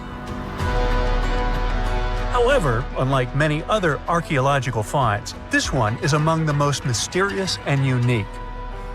Here's why. These stones are the remains of a large temple complex called Puma Punku, located in Bolivia. Scientists aren't certain, but it's likely that Puma Punku was built by the Tiahuanaco Empire, which existed between 300 and 1000 CE, before the Inca Empire. There is no information suggesting that this civilization had advanced building technologies. Moreover, they might not have even had a writing system. Every stone was carved and polished with astonishing precision. They fit together perfectly, like pieces of a puzzle. The craft is so refined that not even a razor blade can pass between the stones. Quite impressive for people who lived around 1500 years ago. And these stones are heavy. The largest ones weighed around 130 tons. So, how did the builders transport such weight from one place to another? Scientists suggest that this civilization did not know about the invention of the wheel. So, how did they manage to build such a perfect engineering structure? Did Tiahuanaco have the knowledge and tools for stonework? Or did someone else build Puma Punku? There are several theories about this. Theory 1. There was some advanced civilization that came to South America, interacted with Tiahuanaco, built this engineering marvel, and then left. Theory 2. Some beings from another planet came to Earth, showed humans how to build perfect structures, and created Puma Punku. This theory is dubious. Another idea from this series suggests that Puma Punku was built by mythological creatures from the South American culture at that time. Theory 3, the most likely one. There is no mystery here. Tiahuanaco was indeed an advanced civilization with incredible building technologies. So, what do you think?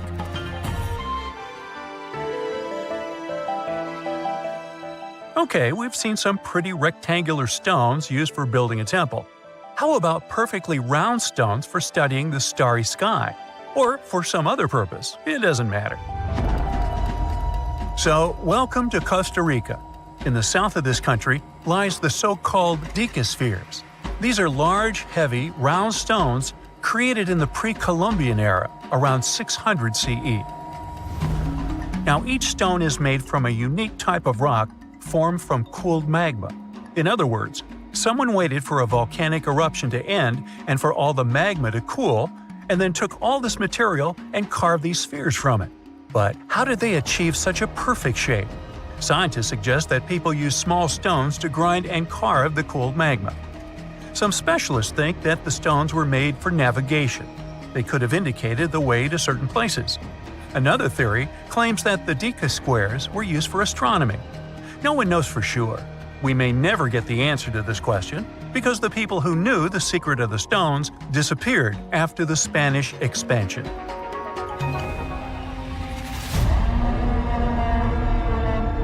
So, let's continue our journey.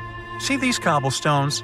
Archaeologists still don't know why they're arranged along a long stretch of desert crossing Jordan and Israel.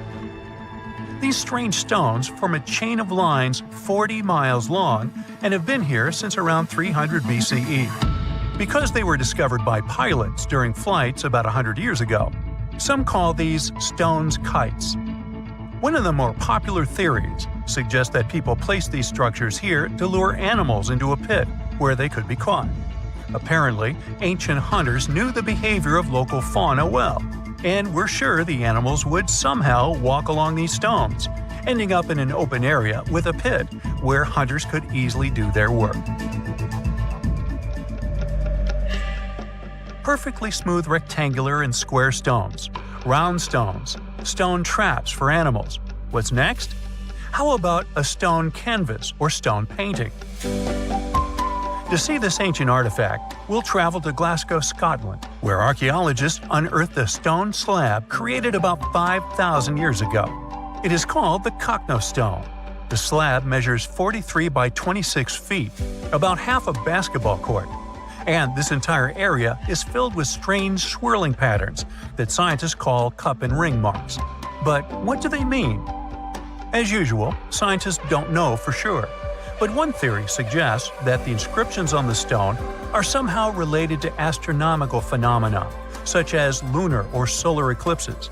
Maybe it was a star map, or maybe people just wanted to create a work of art. In any case, there is another interesting fact related to the cup and ring marks. Scientists have found similar drawings in other prehistoric sites around the world.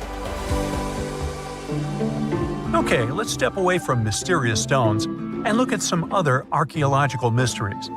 Here is the approximate order of civilization development starting from 8000 BCE, according to scientists. First, people settle in one place and build a city or settlement there. Then they engage in agriculture, and after that, they build temples. But in 1994, archaeologists said, no, the order might have been different. What if people first built temples to worship higher mythical beings and only then built cities and engaged in agriculture? Let's go to Turkey, to the rural area of Göbekli Tepe, where in the mid-1990s, archaeologists discovered several stone pillars with carved animals on them. This ancient structure dates back to around the 10th millennium BCE. Now, this place is considered one of the oldest places of worship in the world. Most likely, it was built by semi-nomadic hunters who knew nothing about agriculture because it appeared in this region 5 centuries later. Now, scientists are wondering, is it true that such structures led to the settlement of the area? The answer to this question may help understand the mindset and development of humanity in many parts of our planet. So, would you like a scroll with the location of a treasure marked on it? You could say you already have one. Check it out yourself. Just Google the Copper Scroll Treasure. Download a high-resolution photo of the scroll and follow the instructions. Oops! The instructions are written in an incomprehensible language. Scientists have been trying to decipher this message since the scroll was discovered in 1952 in Qumran, and the answer is still not found. According to one theory, the scroll contains information about a large amount of silver and gold. But even if the treasure does not exist, this artifact is still quite interesting to study. It was created around 2,000 years ago, during the time when the Roman Empire ruled over the settlement of Qumran. Perhaps the local residents hid their valuables from the Roman legionnaires and left such a map for their descendants. When you approach this archaeological wonder, you won't notice anything. But if you rise into the air and look down at the ground, you'll see amazing patterns created by the people of the Nazca culture. This discovery is called the Nazca Lines. Pilots and passengers of commercial aircraft first noticed them in the 1920s and 30s during flights over Peru.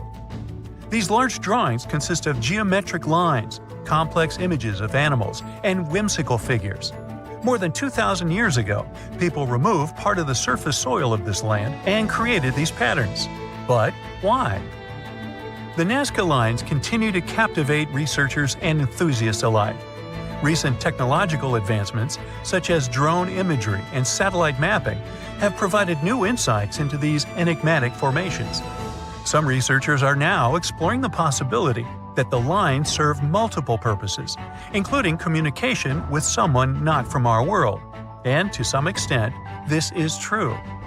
Some scientists believe that the Nazca lines were a ritual method for communicating with the deities of the Nazca civilization.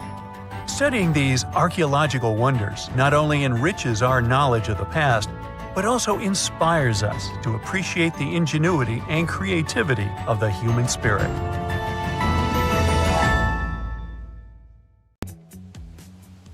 Hey, if you think Stonehenge is one of the oldest stone monuments ever, well, let me introduce you to Göbekli Tepe.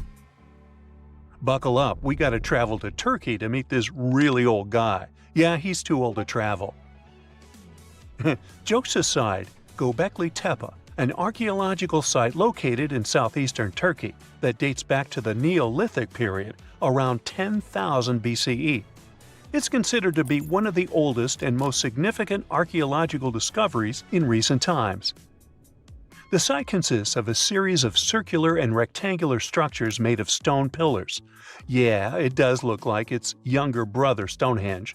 Some of those pillars are decorated with intricate carvings of animals and other symbols. Now, you maybe wonder, hey, why on earth did they make such a fascinating building? What was its purpose? Sorry, I got no answer for that.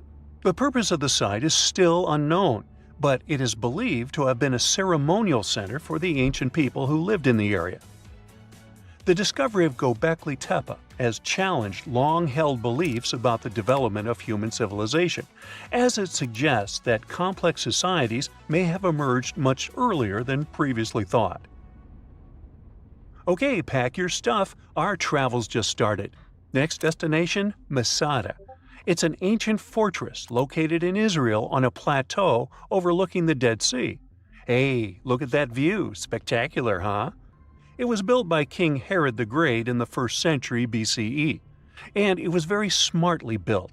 Within the fortress, there were various facilities such as storehouses, barracks, a palace, and a set of cisterns capable of holding approximately 40,000 cubic meters of rainwater. People living there believed that the collected runoff from a single day's rainfall could provide sustenance for over 1,000 individuals for a period of 2 to 3 years. Access to the fortress was limited to 3 steep and winding paths leading up to fortified gates.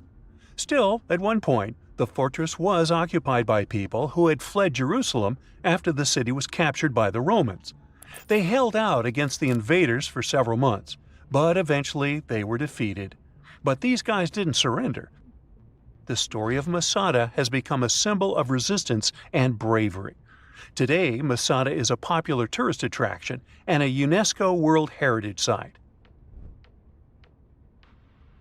The next flight is going to be short. We're popping over to Egypt to see the Karnak Temple Complex. It's a vast ancient Egyptian temple complex located in the city of Luxor, Egypt. It was built over a period of 2,000 years and covers an area of more than 200 acres. The complex is dedicated to the worship of the deity Amun-Ra. Wait a minute, that should be Amun-Ra, and it was one of the most important religious centers in ancient Egypt. The Karnak Temple consists of several temples, chapels, and other buildings, including the Great Temple of Amun, the Temple of Khonsu, and the Temple of Ptah. Ptah! The Great Temple of Amun is the largest and most impressive temple in the complex, with massive columns, statues, and other decorations. One of the most famous features of the Karnak Temple complex is the Avenue of Sphinxes, which is a long avenue lined with Sphinx statues that leads from the entrance of the complex to the Great Temple of Amun. Another notable feature is the Hypostyle Hall, which is a massive hall with 134 columns that are over 70 feet high. The Karnak Temple complex is a popular tourist attraction and a UNESCO World Heritage Site. It's considered one of the most important archaeological sites in Egypt and provides a fascinating glimpse into the religion and culture of ancient Egypt. Hey, we can't hop on the next flight and leave Egypt until we see the Pyramid of Djoser. It has another name, by the way. It's also known as the Step Pyramid. This ancient Egyptian site is located in Saqqara. It was built during the 27th century BCE for the pharaoh Djoser by his architect Imhotep, who is considered one of the most important figures in Egyptian history. People believe this pyramid is the first monumental structure built entirely of stone and is an important example of early Egyptian architecture. The pyramid originally stood at 203 feet tall and was surrounded by a complex of buildings and courtyards. It was constructed in 6 layers, each smaller than the one below it, giving it the distinctive step-like appearance. The pyramid was used as a burial place for Pharaoh Djoser and was surrounded by a vast necropolis that contained the tombs of many other important officials. The Grateful Dead? The Pyramid of Djoser has several renovations and additions over the centuries, including the addition of a limestone casing that covered the original step structure. However, much of the pyramid was destroyed over time, and today only the central core remains. Despite this, it remains an important archaeological site and a popular tourist attraction in Egypt. Alrighty, we're ready to move on. There's one more pretty recent discovery we gotta see today. The Tower of Jericho was only discovered during excavations in the 1950s and 60s. It's an ancient stone tower located in the city of Jericho in the West Bank. Just like Göbekli Tepe, this one is believed to be one of the oldest stone structures in the world, dating back to approximately 8000 BCE. The tower stands at over 28 feet tall. It's made up of 2 main sections, an inner tower and an outer tower, which are connected by a series of stairs. The purpose of the Tower of Jericho is not entirely clear, but it is believed to have served as a defensive structure or a watchtower. It may have also had religious significance, as it was located near a sacred spring. The Tower of Jericho is a significant archaeological site and has provided valuable insights into the early history of human civilization. It's open to visitors and is a popular destination for tourists interested in ancient history. Now, this ancient site even got attention from Netflix, and they made a movie where the action takes place in Mohenjo-Daro.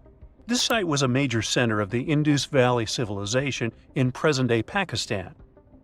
Mohenjo-Daro was one of the largest cities of the ancient world, with a population estimated to have been around 40,000 in its peak. Trust me, that must have been a crazy megalopolis back then.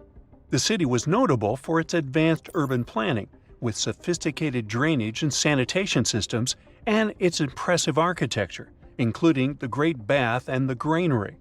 Mohenjo-Daro was abandoned around 1900 BCE, and its ruins were only rediscovered in the 1920s. Today, it is a UNESCO World Heritage Site and an important archaeological site for the study of ancient South Asian civilization. We're heading to a teeny-tiny country that has quite an impressive history. Welcome to Malta. The Xigantia Temples are a Neolithic site located on the Mediterranean island of Gozo. They're probably one of the oldest freestanding structures in the world, dating back to around 3600 to 3200 BCE. The temples consist of 2 megalithic structures, each with multiple rooms and altars. The name Xigantia means giant tower in Maltese, as people believe that only giants could have built such massive structures. The temples are believed to have been used for religious purposes and are considered to be an important example of prehistoric architecture. They were added to the UNESCO World Heritage List in 1980. Well, you must be pretty tired, but there's one more place we gotta visit today. Our plane is already landing in Armenia, and we're here to see the Temple of Garni. Look, this one is well preserved. This temple dates back to the 1st century CE. It was built by King Tiridates I as a dedication to the sun deity Mir. Sadly, the temple was destroyed in the 17th century during an earthquake, which is quite a common thing for this area, but it was later reconstructed in the 20th century. Today, it's a popular tourist attraction and is also listed as a UNESCO World Heritage Site. Imagine you've booked a tour through the jungles of Costa Rica. All of a sudden, you stumble upon a huge stone sphere, nearly the length of a king-sized bed in diameter. How on earth did it end up there? And what does it symbolize? You immediately ask your guide. He's not as amazed as you are and tells you that there are actually several hundreds of them scattered across the south of the country. The mysterious stone spheres don't have an official name. The locals simply call them las bolas, which means balls in Spanish, while historians refer to them as Diques spheres, after the culture that produced them. Scientists have studied the sediment layers of the Earth around them and estimate that the earliest were made around the year 600 CE, and the newest ones date to the year 1000 CE. Many of the spheres were relocated after their initial discovery, and that's why archaeologists can't date them precisely. The Diques culture completely disappeared shortly after they were discovered by the Spanish in the 16th century. Unlike the Mayas and the Aztecs, the myths or legends of these peoples didn't survive, so they cannot explain the existence of the mysterious orbs. More than 300 of these objects have been discovered so far, with some being smaller than 1 inch in diameter, and the largest measures 6.6 feet in diameter, standing taller than most humans. Although there are ones made from limestone, most spheres were carved out of a coarse version of basalt, a type of rock that forms when lava cools rapidly. Some orbs weigh up to 15 tons, and in most cases, their surface is smooth to the touch, although there are coarse, mostly unfinished pieces. If we throw away the theory that river erosion naturally sculpted the spheres, the ancient people seem to have created them by hammering boulders with other rocks. Once they got the rough shape they were aiming for, they would polish the rock to perfection, using techniques such as controlled fracture and grinding. The mysterious spheres are located in the Diques Delta, on the coast of the Pacific Ocean. Most of them can be found in a place called Farm 6, which, alongside 3 other sites, was proclaimed a UNESCO World Heritage Site in 2014. The area contains other finds from the pre-Columbian era, such as paved areas, burial sites, and mounds. For centuries, the stone balls were hidden under a thick layer of sediment that protected them against the elements and looters until they were unearthed during the 1930s. The company that owned the land was clearing the rainforest for banana plantations when they stumbled upon these unusual stone constructions. Some were damaged by bulldozers, and some by workers trying to pry them open, as they believed there was gold hidden inside. It took a while before the authorities intervened to stop further damage to the finds. Doris Stone, the daughter of an executive of the company that owned the land, was the first to study the spheres. In 1943, she published an article in a leading American archaeological journal, turning the world's attention to the orbs. Expeditions soon followed, and archaeologists were immediately able to determine that the stone formations were human-made, probably created by the ancient indigenous population of Costa Rica. To this day, no one has been able to fully explain their function in a scientific way. It means there's still room for some wild theories about the sphere's origins and true purpose. The most popular theory in the scientific community is that the stone spheres served as decorations and status symbols, as many of them were found near the houses of chieftains.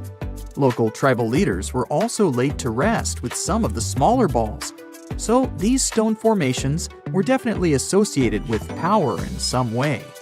Chiseling a boulder to perfection involved a lot of labor and planning, and only powerful individuals could afford it at the time. The other popular theory is that the boulders were used for astronomical observations. Individual spheres represented stars or planets, like a primitive map of the night sky. Since they were perfectly round, It was easy to roll them around. Before the jungle engulfed them, the area where they were found was a flat alluvial plain, ideal for rolling large boulders around. Another version of this theory suggests that the stones were used as boundary markers, much like modern border stones, which are also mostly made from stone. Finally, legends from other tribes that lived in the area tell of how the spheres were cannonballs that the deity of thunder used to drive away the deity of winds and hurricanes. We still don't know the original purpose of the Costa Rican spheres, but they remain an important part of the country's national identity. The National Museum in the Costa Rican capital, San Jose, has 6 of them in its courtyard. Many other spheres have become prized garden decorations for wealthy Costa Ricans. There's even one at Harvard University.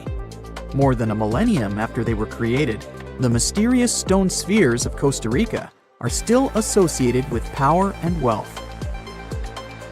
In terms of numbers, the stone orbs are not perfectly round. They are rated as nearly perfect, at 96% spherical in shape. And while even that is pretty impressive, the spheres of Costa Rica are not the only ones of their kind. Nearly a decade ago, workers came across mysterious giant stone spheres deep underground in a coal mine in northern Asia. The surface of the spheres, which measured a little over the length of a human footstep in diameter, was unusually smooth, and people tried to explain it somehow. Some were certain they were out of this world, and others suggested the spheres were actually petrified dinosaur eggs. Scientists quickly put an end to further discussion, as it turned out that the mysterious spheres were concretions. Those are rock formations that take millions of years to form deep underground. Think of a pebble that picks up snow as it rolls down a hill. That's how concretions are made. Groundwater, rich in sediment and minerals, flows around the sediment, slowly shaping it into a perfect orb. The process is quite common in nature, but most concretions are fairly small. The spheres found in the coal mine grew to their size in the mineral-rich ground, and they were big enough to get the press and the general public interested. Another possible case of concretions is the massive stone spheres found in the Visoko Valley in Bosnia. Samir Osmanagic, better known as the Bosnian Indiana Jones, was the first to explore those objects about as wide as the length of a London bus. He believes the stone spheres were carved by a lost civilization that lived in the area 1,000 years ago. The reddish color of the orbs, though, is proof to geologists that they are indeed concretions, rich in iron content. The Moki marbles, found in rural Utah, are similar in color to the Bosnian spheres.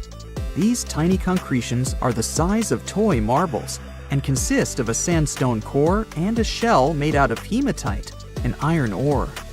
In South Africa, miners have come across Klerksdorp spheres, which are similar in shape and size to Moki marbles. The only difference is that these ones formed inside volcanic sediments and ash. The most intriguing among human-made tiny spheres are probably the orbs found on several Greek islands. Scientists discovered 700 stones smaller than golf balls near the Bronze Age site of Akrotiri on the island of Santorini. They believe that the finds were between 3,600 and 4,500 years old. When they compared all the stones' variations in size and color, the archaeologists concluded that these enigmatic stones could have easily been the oldest board game ever made. With the help of artificial intelligence, scientists are now trying to work out the rules of this game. Hey, you've heard of Stonehenge. Of course you have. Big rocks mysteriously mounted in circles on a plain in England by, somebody. But what if England's Stonehenge is only a replica of another monument, and its builders just crossed the Atlantic and copied what someone had already done elsewhere? Well, it turns out researchers found another Stonehenge underneath the waters of Lake Michigan. This lake is a hotspot for woo-woo unexplained things. a bunch of disappearances, plane crashes, and now this, an ancient underwater monument that looks strangely enough like Stonehenge. We couldn't help ourselves and needed to dive deep into this story. A ring of massive stones, arranged in a way that felt all too familiar. They saw two circles, an outer one and an inner one, sitting 40 feet below the surface. But this wasn't just a random pile of rocks. These stones had been placed there, purposefully, by human hands. And by doing some further research, they discovered that they were staring at a structure that's over 9,000 years old. Think about it. This Stonehenge beneath Lake Michigan predates the pyramids. It predates Stonehenge itself by about 4,000 years. All of this information was enough to startle scientists at Northwestern Michigan University. But that was before they found this out. One of the stones had a carving, a faint but clear petroglyph of a mastodon. Mastodons kind of look like the ancestors to our modern-day elephants, but they have been extinct on planet Earth since 10,000 years ago. So, whoever built this underwater Stonehenge needed to be alive at the same time these creatures roamed our planet. This discovery raised many questions among scientists. I mean, why on earth would they go through all this trouble to lay rocks at the bottom of a lake? Well, first things first. Scientists believe that Lake Michigan had much less water back then than it does now. Second, it could have something to do with ancestral practices of First Nation people. There's one theory from a professor of the University of Michigan. He suggested that the stones formed a kind of prehistoric hunting trap. He believes that early hunters used the circular formation as a drive lane to herd large animals like the mastodons from the rock carvings we were just talking about. Once they got these huge animals into a tighter circle, they could be more easily hunted. But not everyone's convinced by this theory. Some believe the circle probably had a deeper spiritual purpose. According to local Native American tribes, like the Anishinaabe, stones are more than just rocks. They're living beings. They hold spiritual energy and represent a connection to the earth and all living creatures. An elder from the Anishinaabe community even suggested that these stones are sacred, placed there by their ancestors to honor the land and its creatures. Scientists are trying to study the stone formation in depth, like about 40 feet. But that's the problem, actually. The fact that it's underwater makes it super difficult, since they don't have the best technology. Traditional archaeological tools don't work as well when everything is submerged, but promising new technologies like stereophotogrammetry, which literally means making 3D models of a site, are helping scientists study the stone circle more closely. Still, research is slow and expensive, so it's hard to know when this mystery will come to a close. As we said, Lake Michigan is a hot spot for unexplained phenomena. Its lakebed is filled with shipwrecks, such as the Thomas Hume, a sturdy American schooner. It also collects debris from airplanes that have suddenly gone missing while flying the area, such as Northwest Airlines Flight 2501 that disappeared in the 1950s. Some people even call the area the Lake Michigan Triangle, suggesting paranormal activities like what happens in the Bermuda Triangle might be going on. The lake spans over 22,000 square miles, which means it's almost two-thirds the size of the country of Ireland. In 2024, scientists were able to access another one of Lake Michigan's mysteries, the wreck of the Margaret A. Muir schooner.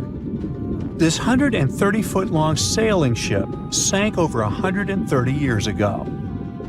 The discovery was announced just recently by the Wisconsin Underwater Archaeological Association, the WUAA, whose team found the shipwreck sitting 50 feet below the surface just off the shores of Algoma, Wisconsin. Built in 1872, the Margaret A. Muir was a three-masted schooner built to carry heavy cargo across the Great Lakes. Her final voyage started out as a routine trip. Loaded with bulk salt, the ship left Bay City, Michigan, heading for South Chicago, Illinois. But on September 30, 1893, things took a bad turn. Just as the Muir approached the town of Anapi, now known as Algoma, a sudden storm hit. The ship began taking on water fast. The captain of the boat ordered his crew to abandon ship, and thankfully, they all made it to shore safely. For more than a century, the wreck sat undisturbed on the lake bed, its location a mystery. But thanks to a combination of historical research and high-resolution sonar, WUAA searchers finally found her in May of last year. The wreck is remarkably well preserved, with parts of the deck and gear still visible. Well, just a few lakes over to the left, researchers uncovered another impressive thing. At the bottom of Lake Mendota, near Madison, Wisconsin, researchers found 11 ancient canoes. They believe the oldest of the canoes dates all the way back to 2500 BCE. Now, if you don't get why that's important, it's because you're thinking with today's head.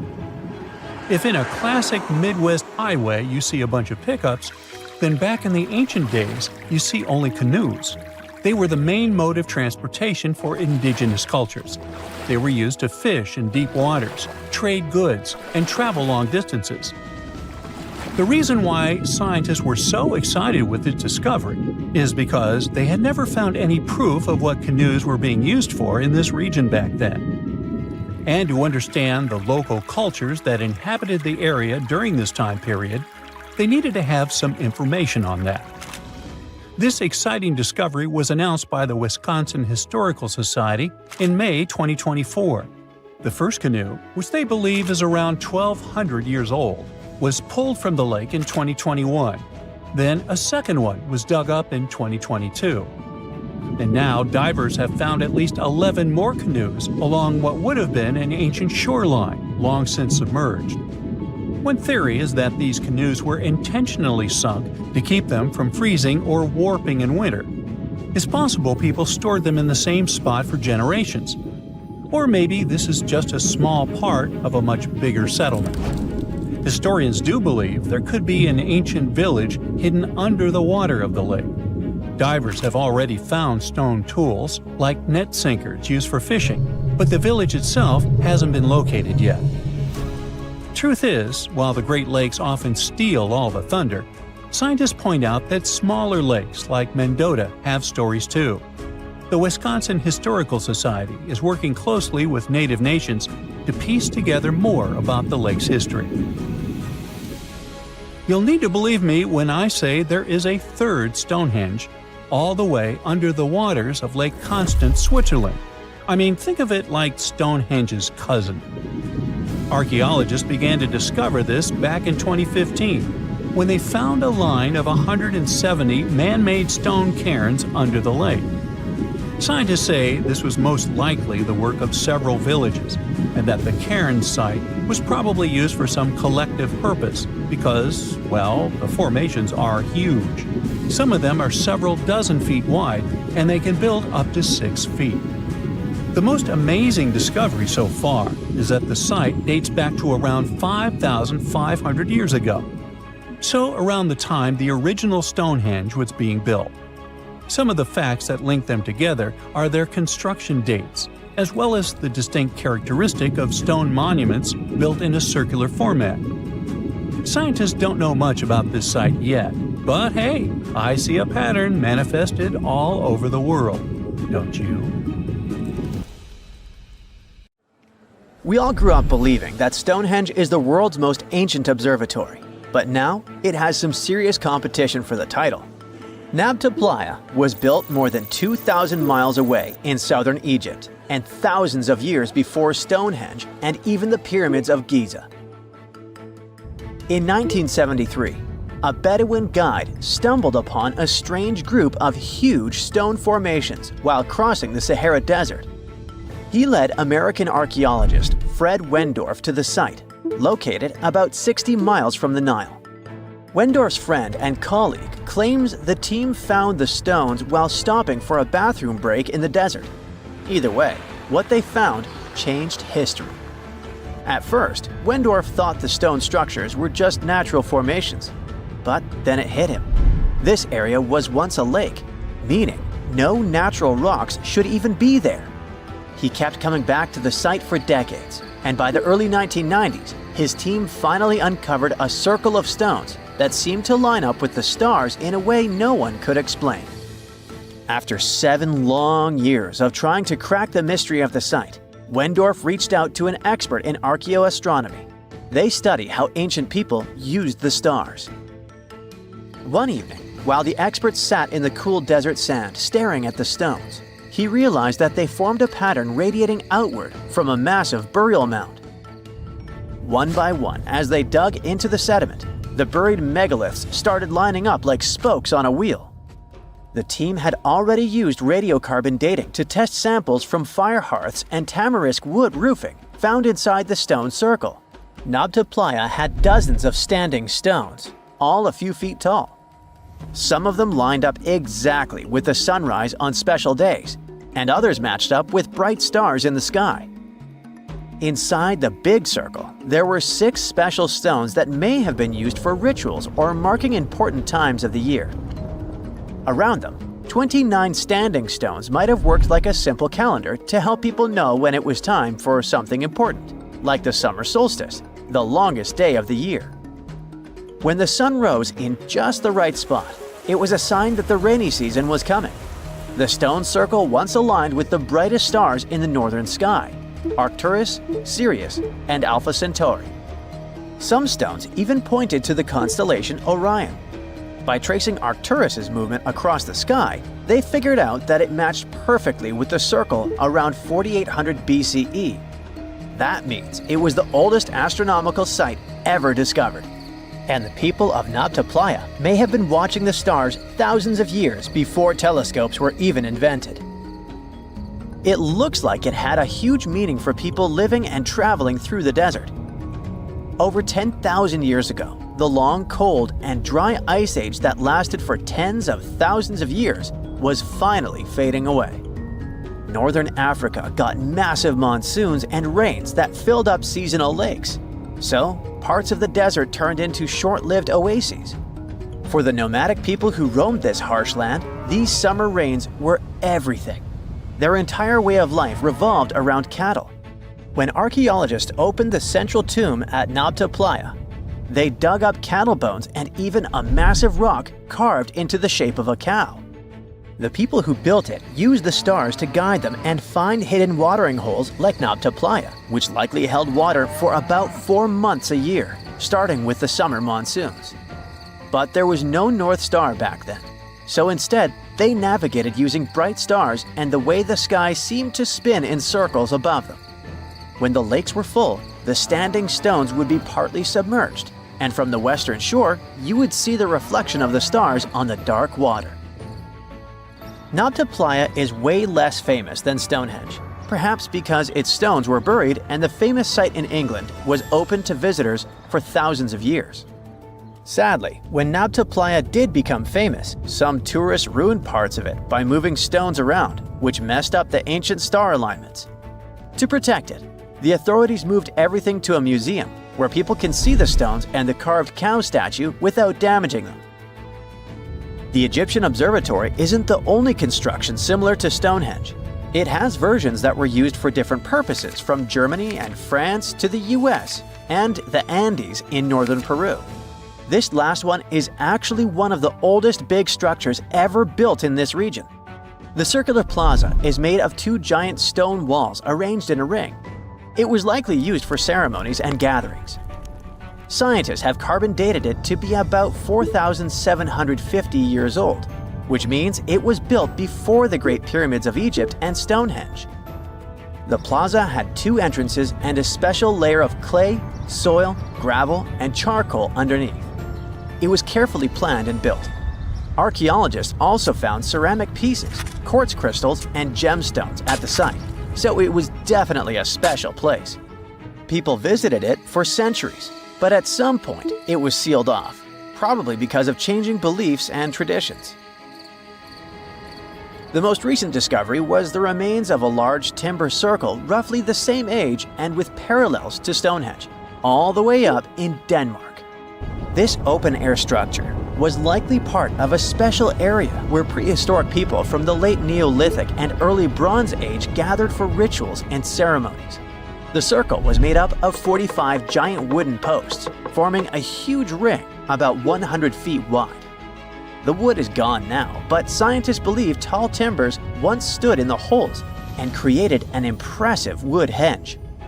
No one knows exactly what these circles were used for, but archaeologists have found animal bones and food remains at similar sites. So people probably used to gather there for feasts and rituals. In 2024, scientists found 2 ancient stone circles from the Neolithic period in Dartmoor National Park in England. Some archaeologists believe they might form a sacred ark. Many of Dartmoor's stone structures were built in a curved shape on the high ground in the center of the area.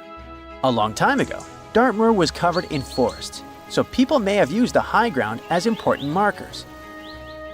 One of the newly found circles fits inside this ark, but the other one is outside of it, to the north. This could have been an entrance point into the ark. There's also a raised bank of earth near the stones, which looks similar to other famous Neolithic sites, like the Ring of Brodgar in Scotland and Stonehenge itself. This means the people who built these circles may have visited Stonehenge or been inspired by it. Archaeologists in Oman found ancient stone monuments called tralith, which got the nickname Arabian Stonehenge. They were finished about 2,000 years ago, but no one knows for sure who built them or why. Scientists also found stone hand axes that are incredibly old, between 300,000 and 1.3 million years old, from the time when the first humans left Africa. At another site in central Oman, archaeologists discovered a Neolithic tomb from around 5000 to 4600 BCE. There are 2 chambers with the bones of dozens of people inside beneath a giant megalithic structure. Nearby, they also discovered rock carvings that were made by people who lived in the area. And then there is another Stonehenge look-alike, this time in Saudi Arabia, that was used as an apartment complex thousands of years ago. Archaeologists discovered a total of 345 stone circles by looking at aerial photos of a lava field. Each circle is between 13 to 26 feet and has at least one large standing stone in the middle. These structures still have remains of stone walls and doorways. Stone circles like Stonehenge are often linked to ceremonies and rituals, but scientists say that many early houses were actually built in round shapes, and rectangular homes only became common much later in history. Scientists just uncovered what's basically Earth's own version of a dinosaur fossil hidden deep under the ocean near Easter Island. It's like finding a time capsule from 200 million years ago, revealing secrets of our planet's very ancient history. Earth's surface is made up of giant pieces, like puzzle pieces, called tectonic plates. These plates are slowly moving around all the time. Under these plates, there is a super hot layer called the mantle, and this layer is what helps the plates move. In September 2024, a team of geologists finally published the groundbreaking discovery that mentioned this ancient megastructure. This old piece of ocean floor might be connected to why the ocean floor is spreading apart faster in some places than in others. To figure this out, scientists used sound waves, known as sonars, to create a sort of map of what's happening deep underground. What they found was weird. There's a blob of stuff under the Nazca Plate, a plate near South America, that's moving much slower than it should be. Now, normally, when plates move, some of the material sinks into the earth like a conveyor belt. But in this case, it's going slower than expected, like it's getting stuck on something. That something could be an ancient part of the ocean floor that got pushed down into the earth about 250 million years ago. This discovery is like finding a fossil deep inside the earth that shows us what things were like a really long time ago. When the ocean floor spreads apart, it's because 2 tectonic plates are moving away from each other. In the middle of the ocean, there's a long crack or ridge when this happens, kind of like a seam in the earth. As the plates pull apart, hot melted rock called magma from deep inside the earth bubbles up through this crack. When the magma hits the cold ocean water, it cools down and hardens, creating a new crust. This process keeps pushing the plates further apart. This process is also known as the Earth's mantle's recycling system. It's like the Earth keeps generating its own mantle constantly. On the surface, this process can cause earthquakes, underwater volcanic eruptions, and the formation of new land, sometimes even creating volcanic islands over millions of years. The cracks where this spreading happens are called ocean ridges, and one of the most famous ridges is the one we're talking about now, the East Pacific Rise. It's famous because it's spreading faster than most ones. This new discovery helps to explain why this may be so. You see, this huge megastructure sort of serves as a time capsule. Since the Earth's mantle is constantly changing and being created, finding a fossilized version of it is making scientists go bananas. It shows us what Earth looked like millions of years ago, back when the continents were in different places and our buddies dinosaurs roamed the planet. This ancient chunk of ocean floor also helps us understand how tectonic plates have moved through history. Although we usually hear and talk about Pangaea, the first supercontinent to exist on Earth was actually called Valbara. The shifting and moving of these tectonic plates are actually what gave rise to the continents we know and live in today. This huge fossil can also help to improve our knowledge of the so-called Earth's mantle's recycling system. By learning how this huge piece of crust got stuck and slowed down, scientists can better predict things like volcanic eruptions and earthquakes. Plus, it might even help us understand how other planets, like Mars or Venus, work beneath their surfaces. Well, I'd say science has a lot on its plate now. Pun intended. Other surreal stuff is constantly being found at the bottom of the oceans, seas, and lakes. Like this underwater Stonehenge. Scientists discovered a mysterious pile of cairns that stretched for miles under the shimmering waters of Lake Constance at the edge of Switzerland, Germany, and Austria. Archaeologists began to discover this back in 2015, and they haven't been able to understand what the site was actually used for. What they know until now is that there is a 12-mile line of 170 man-made stone cairns submerged under Lake Constance. Scientists say this was most likely the work of several villages, and that the cairn site was probably used for some collective purpose. The formations are huge, some of them are several dozen feet wide, and they can build up to 6 feet. The site probably dates back to 5,500 years ago. Now, it's no coincidence that scientists are calling this site the underwater Stonehenge, though. Both sites are believed to have been built around the same period of time. You see, Stonehenge dates back to around 3,100 BCE. And also, both sites carry the distinct characteristics of stone monuments built in a circular format. Let's say they're like cousins. Meanwhile, in 2007, archaeologists found what looks like another mini version of Stonehenge underneath Lake Michigan. It's about 40 feet underwater, and this circle of stones is believed to have been created by indigenous people. They would have built it during the last ice age, when the lake wasn't even filled with water. The rocks are about 4 feet tall, and one of them might even have a carving of a mastodon, which was a huge elephant-like animal that lived more than 10,000 years ago before going extinct. If the carving is real, it could help scientists figure out just how old this site really is. What makes this even more mysterious is that nobody knows why the rocks were arranged in this way. But since a similar stone structure was found on Beaver Island nearby, experts think it's no accident. They were definitely placed there on purpose. The stones form 2 rings. The outer one is about 40 feet wide, and the inner one is about 20 feet wide. All the rocks are made from local granite, and they've been down there for around 9,000 years, which makes this one of the oldest structures in North America. To give you an idea of how ancient that is, these stones were set up long before the famous Stonehenge in England, which wouldn't be built for another 4,000 years.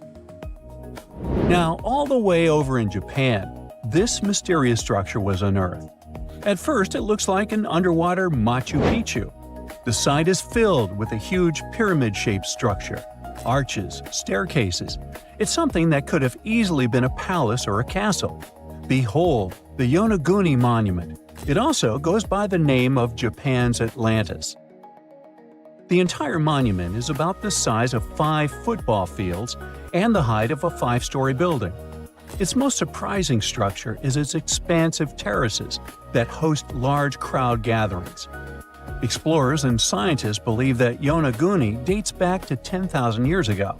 But whether it is a human-made structure or a natural formation is still under debate. For Japan's top marine geologists, Yonaguni is the heritage of a lost civilization. This guy has dived into exploring the ruins over 100 times over the past 10 years.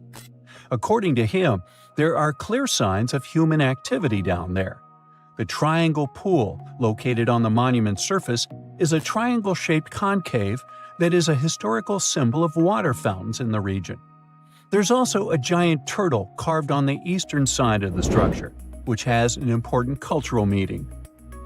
Several pieces of stone tools have been recovered from the site. Their estimated age dates back to 10,000 years ago. However, not all scientists are convinced of this explanation. For many, Yonaguni is the result of thousands of years of erosion. The fact that the monument is composed of one massive rock leads them to believe it is not human-made. The defined edges and flat surfaces resemble a natural formation occurrence in Northern Ireland known as Giant's Causeway. A series of interlocking basalt columns look like the ruins of a palace, but they were the result of volcanic activity in the region. 2 centuries ago, a 31-year-old Frenchman stormed into his brother's office in Paris. He had only one thing to share. "I've got it!" The man was so excited that he immediately collapsed. He spent the next 5 days in bed recovering his health. Who was this mysterious person, and why was he so thrilled? Jean-François Champollion made one of the greatest scientific breakthroughs in human history. He had cracked the code of Egyptian hieroglyphs. This enabled scientists to finally unravel the secrets of this ancient civilization. They weren't able to read hieroglyphs for nearly 2,000 years. After the Romans took over Egypt, the intricate writing system slowly faded away from people's minds. The last of the hieroglyphic texts date back to the 4th century. For thousands of years, Egyptians used images to show their lives. But the knowledge of how to read these pictures was lost to modern science. The story of hieroglyphs began in 3250 before current era. That's when ancient Egyptians developed writing. Their motivation was to better organize the distribution and storage of goods. One of the earliest examples is a ceramic jar that had an inscription in black ink. There were 2 major writing systems. The first were the hieroglyphs, which literally means sacred carving. Egyptians carved hieroglyphs in stone on temples, tombs, and similar monuments for 3,000 years. They present a system of pictorial texts. A pictograph is a picture or a drawing that stands for an idea of a word. It's a precursor to the true writing as we have it today. For example, when Egyptians wanted to write ibis, they would draw a small image of the bird. Hieroglyphs can be found on walls. They were a formal way of writing. The other writing system was hieratic. Egyptians mostly used it when writing on papyrus. That's an early, thicker form of the paper we have today.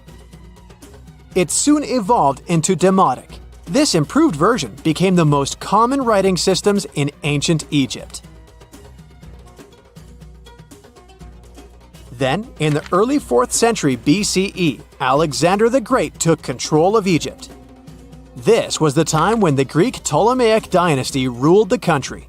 You've probably heard of the last ruler of this dynasty, Cleopatra. During her time, Egyptian Demotic and Greek were used side by side. the two started mixing, and by the year 100, a new language emerged: Coptic. It slowly replaced the ancient writing system. Only Egyptian priests used hieroglyphs for the next couple of centuries, and then their meaning was lost to history. But not forever. Arabs were the first who tried to solve the mystery of the hieroglyphs. Medieval travelers came across these strange symbols and wanted to understand their meaning.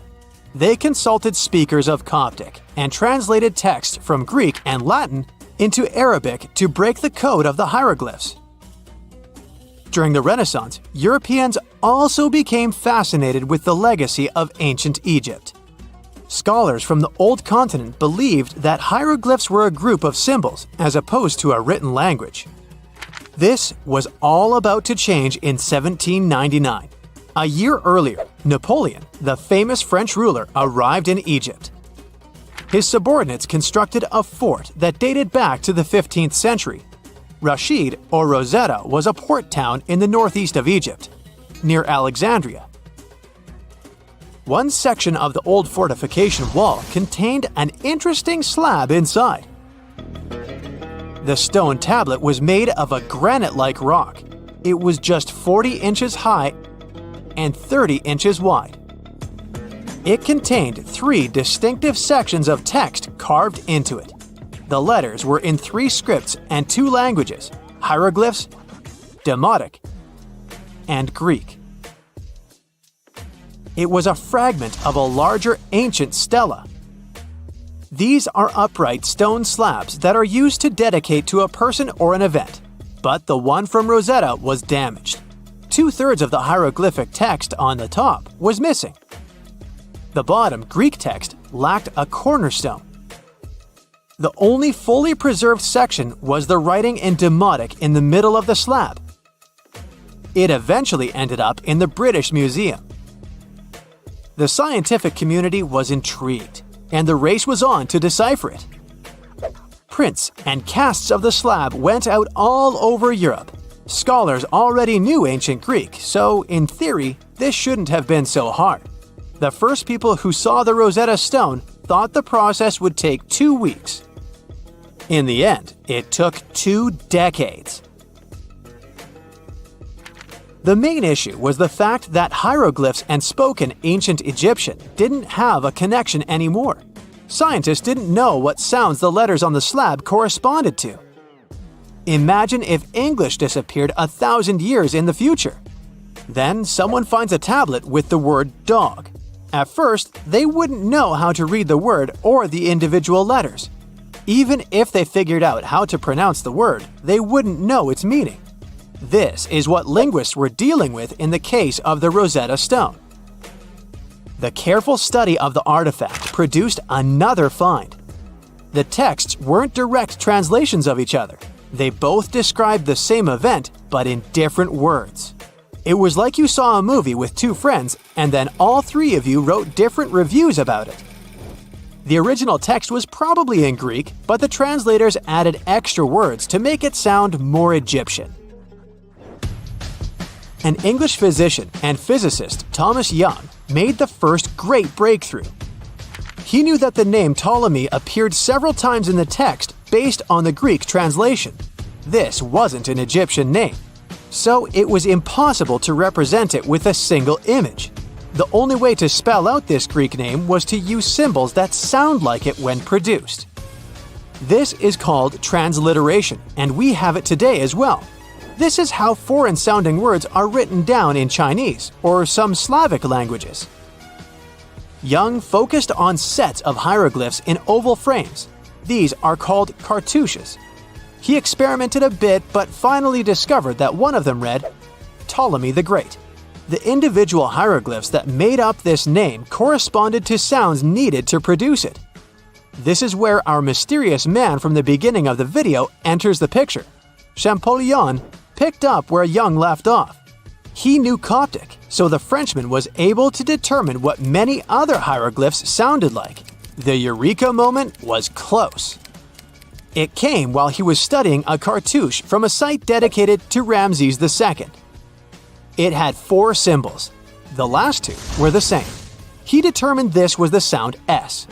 The first symbol was the sun. This is Ra or Re in Coptic. So the cartouche read Ra something SS. Can you already guess the name? Of course, it's Ramses. This breakthrough finally cracked the code. Ancient Egyptian wasn't a mishmash of cool-looking images. It was a phonetic language that Jean-François Champollion discovered in September of 1822. The stone slab is today known as the Decree of Memphis. The Egyptian Council issued it in this city in the year 196 before current era. In it, they expressed their loyalty to the pharaoh. They erected identical stelae and temples all across Egypt. The Rosetta Stone was just one copy of them, but its content is less important than the fact that Champollion's translation gave these ancient peoples their voice again. During the 1800s, European scholars didn't think that the Egyptian civilization was much older than classical Greek or Roman. Now that scientists could read hieroglyphs, a whole new chapter of human history opened. One of the most famous finds in the history of archaeology happened in 1922. That's when the British archaeologist Howard Carter discovered the tomb of Pharaoh Tutankhamun in Egypt's Valley of the Kings. The whole world admired King Tut's golden mask. But without Champollion's pioneering work, it would be impossible to know who its owner was. The young pharaoh's cartouche is phonetic. For instance, you pronounce the pictograph of a chick as the vowel U. The symbol for the key of life is an ankh, and there is a shepherd's crook in the end. It symbolizes the word ruler. The ancient city of Taposiris Magna is hidden on the northern coast of Egypt. These days it has very little of its former glory, but what lies beneath it may hold the secret to uncovering a famous mystery, that of Cleopatra, the most memorable Egyptian queen in history. The recently discovered tunnel is also known as a geometric miracle for its time. Excavations have uncovered a 43-foot-long structure below the ground, which is partially submerged in water. Its shape and construction technique are similar to that of the Eupalinos Tunnel, another amazing ancient discovery. This one is located in Greece and was built by excavating simultaneously from 2 points, aiming to have them meet in the middle. The use of math and geometry to make this construction was astonishingly precise for those days, more so since it was built near a mountain. Archaeologists that have been working on the Taposiris Magna site since 2004 believe this tunnel may lead to the lost tomb of Cleopatra. The clues they found so far seem to back up this theory. For starters, the city and its temple were built by one of Cleopatra's ancestors, Ptolemy II. All the architecture seems to indicate it was dedicated to the ancient spirit Osiris and his queen Isis. Throughout her reign, Cleopatra did try to associate herself with Isis, so it may be no surprise she chose this location as her final resting place. Scientists have yet to pinpoint Cleopatra's tomb, but research continues with the help of modern technology. To study this location better, archaeologists have even used a special device called ground-penetrating radar. This tool allows us to analyze what lies beneath the ground without being intrusive. Since this tunnel is so old, research needs to be done very delicately. Seeing pictures of what's underground before you start digging is incredibly useful and has been done here since 2011. Finally discovering Cleopatra's tomb may help us piece together her story, especially what might have happened during the last portion of her life, which is still surrounded by mystery. We still don't know the exact cause of her passing. Some believe she may have let herself be bitten by a poisonous Egyptian cobra. Others have suggested that she was well accustomed to toxic substances, even hiding some in her hairbrush in case she ever needed it. But that's not to say she chose to use it on herself. We do have a lot of other interesting information on Cleopatra that's equally as impressive, like the fact that she had a stylist. Most of the images you've seen depicting this famous queen show her wearing black eyeliner. This look was put together by Iras, a woman known to have been her personal beautician. She traced the long line from her eyes to her temples, a makeup technique still used today to enhance the eyes. Iris was an important figure throughout Cleopatra's life, known also as her confidant and close friend. There are even theories that suggest Iris was there by her side when she passed away. Despite her well-thought-out looks, Cleopatra wasn't as pretty as she's described. Or at least, that's what recent research has pointed out. Sure, if we look at movies and modern imagery, she's depicted as this incredibly beautiful woman with symmetrical and delicate features. However, if we look at coins showcasing her image from back in the day, her looks are rather average. Her image on the coins might have been adjusted, too, to make the queen look stronger in the eyes of her people. So there is no trusted source available to confirm her image, but her description in most pieces of ancient literature speaks of her other qualities, like her voice and personality, not of her beauty. Cleopatra might have been the most famous Egyptian queen to this day, but she wasn't the first choice. She did have an older sister, Berenice, that was initially supposed to take the throne. Berenice passed away before she could do that, so Cleopatra took on the role and began investing in her education. She traveled throughout the country quite frequently, so she could become accustomed to her people and their needs. She was only 18 when the responsibilities were passed down to her, and immediately gained popularity because of her intelligence and education. Her taste in literature was quite good too. She was known to be a fan of Homer, the famed Greek philosopher and poet. Cleopatra loved to write as much as she loved to read. There are even claims that she wrote a book on medicine and cosmetics, but we have no evidence to this day that such work ever existed. Part of being a great leader back then meant you had to speak multiple languages. Cleopatra clearly understood that, and that's why she's rumored to have known many languages to varying degrees. Some archaeologists suggested she spoke Greek, Egyptian, and Ethiopian, as well as many Arabic dialects. She might have even spoken Latin, but there's little evidence to support this claim. She might not have had angelic looks, but Cleopatra was really careful with the way she looked, even with her diet. She was known to have enjoyed simple meals, including a variety of fish. Since she lived close to the Mediterranean Sea, it's really no surprise. As a treat, she liked to eat stuffed pigeons, which she also served to her guests. Other dishes on the menu included vegetables and fava bean soup. Fruits and nuts weren't missing from her diet either, and she was also a big fan of honey. Recently, a team of experts has even tried to recreate her famous perfume. Think of it like the ancient equivalent of Chanel No. 5. Cleopatra was known to be a fan of luxurious scents, which she believed could even influence how people treated her when they met. The basis of this scent is myrrh, a resin gathered from a local tree.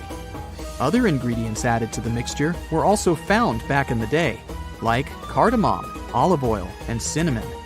The results may not be quite as delicate as the perfumes we know and use today. Its consistency was way thicker, and the scent lasted way longer. When she was at the height of her power, Cleopatra might have been the richest person in the world. Back in the day, she ruled over a territory that stretched across the Mediterranean, from modern-day Libya in the west through Egypt to Syria in the east. This is the largest territory ever ruled over by a woman. In today's currency, her worth might have been somewhere around $95 billion. The calendars we use today may have been introduced by Cleopatra herself. She presented the idea of leap years and leap days to Caesar, the Roman emperor she was known to have been close with. Taking her advice, Caesar made these adjustments part of the official Roman calendar. The ancient Egyptians already knew the year was longer than precisely 365 days. They discovered this by studying the brightest star in the sky, called Sirius, and concluded that a year is actually 365 and 1/4 days long. It was Elizabeth Taylor that famously introduced Cleopatra to pop culture when she played her in the 1963 film bearing the same name. Up until that point, it was the most expensive film ever made. It was originally supposed to cost somewhere around $2 million, but ended up costing a mind-boggling $44 million. That's mostly because of script and production issues. To make this iconic movie, producers created 79 sets from scratch, as well as over 26,000 costumes for the cast. Elizabeth Taylor's Cleopatra costumes alone cost somewhere around $200,000. Thankfully for the producers, the movie made headlines and was well received by critics, making it a box office success. A lot of people associate Cleopatra with another famous Egyptian ruler, King Tutankhamun, nicknamed King Tut. Surprisingly, apart from both of them being Egyptian pharaohs, they have nothing else in common. For starters, King Tut lived around 1300 years before Cleopatra did, and there is also no connection regarding their ancestry. Cleopatra had Macedonian Greek roots, while King Tut was a native Egyptian. In November 1922, a boy walked through the desert mountains of Egypt and discovered some ancient steps carved into the rock. Subsequently, this find became one of the world's largest and most significant archaeological discoveries. This step was part of Tutankhamun's untouched tomb. Archaeologists found about 5,000 ancient objects, including jewelry, fabrics, painted vases, and funeral masks. You've probably seen one of them. It has become one of the most recognizable attributes of ancient Egypt. More than 100 years have passed since then, and now humanity has finally become close to another large-scale discovery, the tomb of Cleopatra. This queen was the last active ruler of the Ptolemaic Kingdom of Egypt, who sat on the throne from 51 to 30 BCE. There are many ancient records about Cleopatra, her reign, and her unusual personality, but until now, no one has discovered the secrets about her passing away in the burial place. So, one archaeologist, Dr. Kathleen Martinez, has been studying ancient records and temples around Alexandria for decades, and concluded that the tomb of the queen should be located under the ancient city of Taposiris Magna, founded in 280 BCE. It was a big city on the northern coast of Egypt, where tens of thousands of people were engaged in trade and industry, and it seems that Dr. Martinez's guesses turned out to be correct. She and a group of archaeologists have discovered a secret underground tunnel near Alexandria, with a length of about 0.8 miles. It was cut into the rock under Taposiris Magna's temple. During further excavations, they found many things that indicate Cleopatra's tomb lies in the tunnel's depths. It's also possible that she is buried there together with the Roman commander, Mark Antony. According to ancient records, Cleopatra and Mark Antony loved each other and together opposed the Roman Senate, which declared Antony a traitor. The fact that natural disasters have occurred on the territory of Taposiris Magna for thousands of years can complicate the excavations. Earthquakes and floods destroyed the city and possibly flooded its underground tunnels. But archaeologists hope the ancient tomb remains untouched, and that it hides many treasures and records about the royal life of ancient Egypt during the reign of the last dynasty. There's a chance that excavations will go underwater and in the mud. This will require much time and funding, but archaeologists are sure it's worth it. Anyway, it's too early to say that Cleopatra is really buried there, but scientists have found many things in the tunnel that confirm this, including clay pots, dozens of coins with the image of Cleopatra and Alexander the Great, as well as a bust with the image of the Egyptian queen. Cleopatra is still one of the most popular personalities in Egypt, on an equal footing with Ramses III and Tutankhamun. She inspired many films, paintings, and books, but what made her so popular? She became famous for her inconsistency. She was a beautiful, intelligent ruler who pulled Egypt out of the crisis and made it a prosperous power. Medieval Arabic texts say she knew chemistry, mathematics, and philosophy, and may have written several scientific books. She knew several languages and had excellent diplomatic skills. At the same time, there are many legends that she was a femme fatale who drove many men crazy. However, there's no evidence that her beauty was incomparable. The image of a stunning model was created by Hollywood when it made several films where famous actresses performed the role of Cleopatra. And the Roman Emperor Octavian, the adopted son of Julius Caesar, specially created the image of Cleopatra as an insidious seductress because he was her enemy. Even though she was born in Egypt, Cleopatra wasn't an Egyptian. Her ancestors were Greeks, among whom was one of the generals of Alexander the Great. However, the people of Egypt loved her. She learned the language and was very sensitive to the traditions of this country. She knew the history, mentality, and customs of ancient Egypt well. She raised the level of its economy and strengthened its status as a world power. Much of this was made possible thanks to her cunning and impressiveness. She loved theatrical performances and lavish celebrations. She knew how to surprise people and put on a show. But behind the exterior image of a luxury lover was an intelligent and calculating ruler. Ancient Egypt was a rich, luxurious country, and Cleopatra did everything to increase its wealth and strengthen its position in the international arena. For example, she was once in conflict with her brother Ptolemy XIII. The queen knew that she wouldn't be able to resist him, so she decided to attract Julius Caesar to their side. The Roman emperor arrived in Alexandria, where Cleopatra wanted to meet him, but Ptolemy knew about her plans and was about to prevent her from coming to Caesar. Then, instead of a rich and noisy arrival, Cleopatra decided to make her visit inconspicuous. She wrapped herself in a carpet or linen bag the emperor's servants carried into Caesar's private chambers. Cleopatra emerged from the carpet and impressed the Roman emperor with her beauty and determination. As a result, they fell in love with each other and became close allies. After some time, she impressed another influential Roman for diplomatic purposes.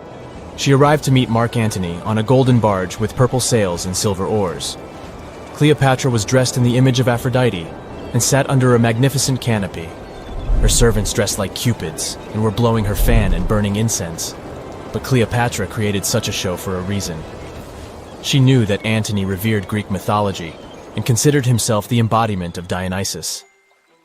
As a result, he was so impressed with this woman that he ended up marrying her. Cleopatra defended her crown, strengthened her alliance with Rome, and bore Antony 3 children. In Egypt, they threw big parties and enjoyed wealth with power. However, the relationship of a high-ranking official with the Egyptian queen caused a scandal in Rome. Octavian was Antony's primary opponent in the struggle for power, so he exploited the situation to darken the competitor's reputation. He used propaganda to make Cleopatra an insidious seductress in the eyes of Roman citizens. He accused Antony of succumbing to her charms. The Roman Senate supported Octavian and declared Cleopatra an enemy. In 33 BCE, this conflict reached a high point when Antony's navy clashed with Octavian's fleet. The latter won and forced his enemy to flee to Egypt with Cleopatra.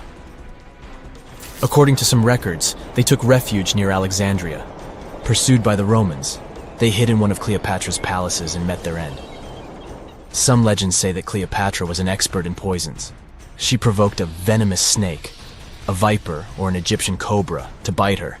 Also, according to another legend, she pricked herself with a poisonous needle. There's a theory that Cleopatra always carried an ampule with poison inside her hairbrush. And when she was cornered, she soaked the needle with this poison and pricked herself. None of this can be said for sure. Scientists are still trying to find out the truth. Perhaps when they reach Cleopatra's tomb, the world will get more answers about her tragic fate. She is considered the last ruler of Egypt. After her passing, Octavian plundered her palaces and temples and returned to Rome, where he became the main emperor. He successfully ruled the country and expanded its borders. His reign ended when he turned 75. World history would have looked different if Cleopatra and Mark Antony hadn't lost that naval battle. By the way, did you know that more time has passed between Cleopatra's reign and Neil Armstrong's flight to the moon than between the reign of the Egyptian queen and the construction of the Great Pyramid of Giza? Armstrong took a step on the Earth satellite in 1969, 38 years after the birth of Cleopatra. And the construction of the pyramid took place in 2560 BCE. Imagine how long the history of ancient Egypt is. Cleopatra is closer to us in time than to the pyramids. When you hear the word mummy, you might get a chill down your spine. That's because most of us associate this word with those creepy characters we've seen in some scary movies. But in reality, mummies have helped us understand a lot about ancient civilizations, their rulers, and about how people used to deal with losing their loved ones. The people most famous worldwide for their mummies are the ancient Egyptians. They believed that some sort of existence after passing away was possible, if certain conditions were met. That's why they insisted on preserving the human body through the process of mummification and placing the mummy in a furnished tomb, kind of like giving it a fully functioning apartment of its own. Why did they believe in this?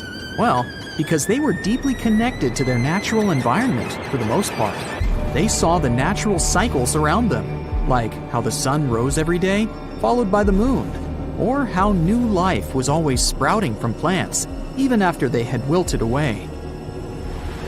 They also believed that the powerful spirit Osiris, who represented the cycle of passing away and resurrection, played a role in this process.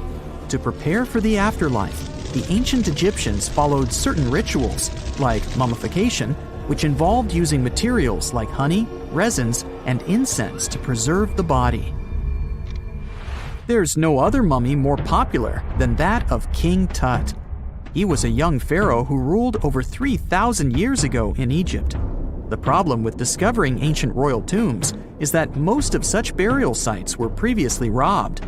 People knew ancient rulers had been left with many valuable belongings, so those locations became vulnerable to thieves. When King Tut's tomb was opened in 1922, people were excited because it had not been robbed, like many other previously discovered royal tombs. That's how well hidden it was. Inside, his mummy was encapsulated in a total of 3 coffins, including one made of gold. The objects found in his tomb showed us what ancient Egypt was like, and studying his mummy also helped us learn about the culture and practices popular at the time when he passed away. We also learned about his family by looking at his DNA. Scientists were able to discover that he had had a disease called malaria and a problem with his foot that might have made it hard for him to walk. Ramses II was another pharaoh in Egypt who ruled for 68 years, which was quite a lot back in the day. He was known for his expansion campaigns and building projects. Many objects from his time as a ruler still exist today, including a large statue of him. Ramses II was about 6 feet tall and lived to be about 90 years old. After looking at his mummy, scientists concluded that he may have had a medical condition that affected his spine. Now, remember those thieves I mentioned before? They are probably the reason why Ramses II ended up in a plain coffin in a secret collection of royal mummies at Deir al-Bahari, which was rediscovered in 1881. Thankfully, archaeologists were able to identify him because his journeys had been recorded on his wrappings. The process was really tedious too. In fact, in ancient Egypt, the mummification process could take a staggering 70 days to complete. A special person would say a very specific speech while delicately handling the body and drying it out using a type of salt called natron. They also used linen and resin to make the body look more lifelike and to wrap it in cloth. The tomb was equally as important for ancient Egyptians. The walls of King Tut's tomb, for example, were adorned with intricate artwork that depicted his journey to the afterlife, from his burial procession to his passage through the underworld. The ancient Egyptians believed that everyone made this journey after passing away, and they filled their tombs with items and paintings to help the person in their spiritual travels. Additionally, the walls of the tomb were decorated with spells from a special book, which contained a collection of poems that the Egyptians believed would help people reach the afterlife. And speaking of how important this journey was, people also placed food in these ancient tombs. In King Tut's tomb, archaeologists discovered 36 jars of vintage beverages and 8 baskets of fruit, which were believed to be left there to help him in his journey to the afterlife. The Egyptians believed that traveling to the afterlife took a really long time, so they left a lot of supplies, such as food and water, to sustain their loved ones. Pharaohs also generally had numerous luxurious garments and beautiful jewelry in their tombs to ensure that they would have a fashionable journey. These items included various types of linen clothing, such as tunics, scarves, gloves, and headdresses, as well as a lot of gold jewelry with precious stones, like bracelets, buckles, pendants, necklaces, rings, and even precious depictions of insects for protection. Some were also deposited with fans made from ivory and ostrich feathers to keep them cool in the afterlife. Some ancient rulers were even placed in their forever apartments along with boats. For example, Pharaoh Khufu built the Great Pyramid at Giza as his tomb, and a large ship was found inside. King Tut, however, was buried with multiple boat paddles, but no actual boat. Instead, he had 3 chariots and numerous walking sticks made of precious materials, perhaps indicating he'd rather travel to the beyond by land, not by water. Amongst the most interesting objects found near ancient mummies are bottles of oils and perfumes. If rulers were supposed to be fashionable, why not smell nice too, right? Also, some of them had some ancient kinds of board games, most of them made out of precious materials like gold or ivory. One of those games was called Senet. It was very popular amongst the ancient Egyptians and very similar to modern-day chess. The ancient Egyptians may have the most famous mummies out there, but they weren't the first to invent the procedure. In fact, it all started in South America with an ancient civilization named the Chinchorro. As far as we know today, these people were the first to mummify their loved ones that had passed away. They did it somewhere around 2,000 years before the Egyptians started their own rituals. Sure, we can tell a lot about ancient rulers by studying these mummies, but until recently, we had no idea what they really looked like during their lifetime. Not so long ago, though, some very special mummy paintings were found by archaeologists studying ancient Egyptian objects. These mummy portraits are highly detailed paintings of individuals that were made while they were still alive.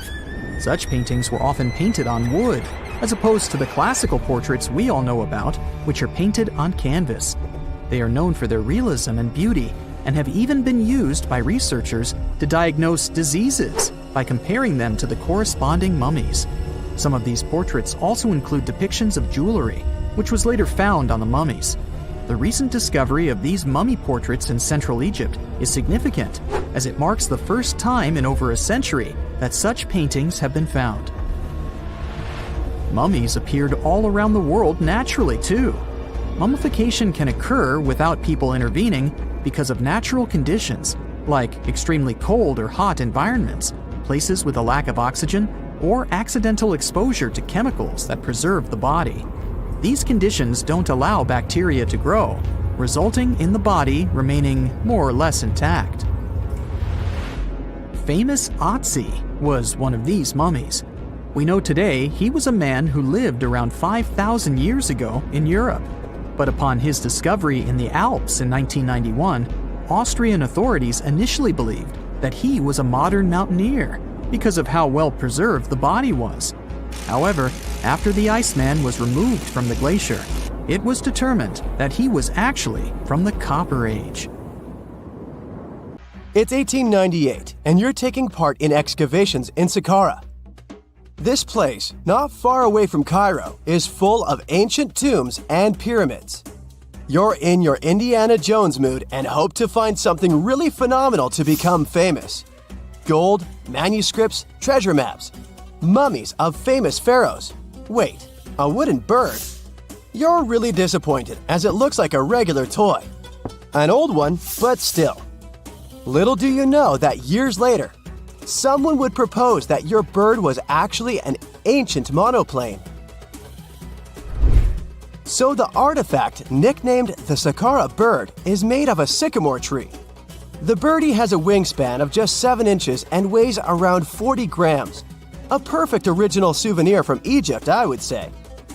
It's over 2,000 years old and looks pretty plain, without any carvings of feathers or other intricate ornaments. It has a beak and eyes though, which makes our find look like a hawk. the emblem of the deity Horus. Its tail is rather unusual as it's squared, looks weirdly upright, and it seems like the sunken part of it was the place for a now missing piece. Humans love solving a good mystery, so there have been several attempts to explain the use of the birdie. First, quite simply, is that it was a ceremonial object. The second idea is that it was a toy for a child from some well-off family. It could have been some sort of boomerang, which was a popular concept in ancient Egypt. Then there was a theory that the bird had been used as a weather vane. But this one has been debunked as the figure doesn't have any holes or markings, except for the one made at the museum in Cairo to fix the exhibit on a stick. So there was no way to hang it in the past. Almost a century after the bird was found, Egyptologist Dr. Khalil Messiha proposed a new theory that it could have been a model of a monoplane. He believed the bird was missing a horizontal tailplane. Otherwise, it had its wings set at a right angle, similar to that of modern planes. It could have worked to generate the aerodynamic lift necessary for flights. Dr. Messiha also claimed that it was common at that time to place miniature models of technological inventions in tombs. So, did the ancient Egyptians really invent the plane in 200 BCE? That would make the Wright brothers, who are considered the inventors of aviation, really upset. They made one of their first flights only in 1903. There's just one way to know for sure, and that is to test the model. But you know, the ancient museum in Cairo would unlikely let one of their cherished exhibits fly around like a toy. That's why glider designer Martin Gregory built a similar model, this time of balsa wood, and concluded that even with the missing tailplane, the plane wasn't much of a flyer. Case solved? Not really. This didn't sound convincing enough to the History Channel, so they invited an aerodynamics expert to build another replica of the bird. He tested it in weather conditions similar to those in Egypt and was impressed with the little plane's abilities. So, if they did invent the prototype of a plane back in the times of pharaohs, it would be a good example of an oupart. That's an out-of-place artifact, an object that's way ahead of its time in terms of technology or history. And the Saqqara bird isn't the only example of such a revolutionary concept. In 1901, a group of divers retrieved the Antikythera mechanism from an underwater shipwreck near the Greek island of Antikythera. It's been dubbed the world's first analog computer, and it's currently dated around 100 BCE. The bronze mechanism could tell the position of the sun, moon, planets, and stars, as well as the lunar phase, the dates of upcoming solar eclipses, and even the speed at which the moon moves through the sky. No one's sure who used it and how or where it was made. But it's obvious that it's extremely precise and way too advanced for its time. The first flushing toilets in the world were invented in the middle of the 20th century. Just kidding. The ancient Minoans on the Mediterranean island of Crete and the Indus Valley civilization both came up with this brilliant invention at the same time, around 4,000 years ago. The plumbing and sanitation were so well done that no one managed to design anything better until 2,000 years later. One ancient Minoan lavatory was discovered at the Palace of Knossos. It looks like it had a wooden seat set over a tunnel that directed water from a rooftop reservoir to an underground sewer. Other varieties got water from jugs. Only the super rich people could afford all this glory. So if you wanted to shop for real estate back then, the flushing toilet would be a telltale sign you were in the rich neighborhood. Automated doors became a cool, seemingly new invention back in 1931. But the technology behind them is actually much older. Think the 1st century CE old. Mathematician and engineer Harappan of Alexandria came up with a hydraulic system to open and close temple doors. To bring it into action, you need to light a fire to produce heat. There was a brass pot under the fire, half filled with water. The inventor connected the brass pot to containers that acted as weights. When the fire was burning, the water moved into the containers. They went down and pulled the ropes. It was nothing like a supermarket door that opens in front of you before you even have time to think. Heron's door took hours to open, and there was no way to stop the process. That's why they only opened the doors once a day before people entered the temple, to add some mysticism at the temple during ceremonies. Spooky. Looks like the first ever battery was invented in Baghdad around 2,000 years ago. A German archaeologist found this oval-shaped clay jar in 1938. Scientists are still not sure what purpose it served and who exactly invented it. There is a theory that it was used for electroplating objects with precious metals. When they filled it with a weak acid like vinegar, the battery produced around 1 volt of electricity. Another theory says it was a vessel for sacred scrolls. Would you like to buy contact lenses designed by Leonardo da Vinci himself?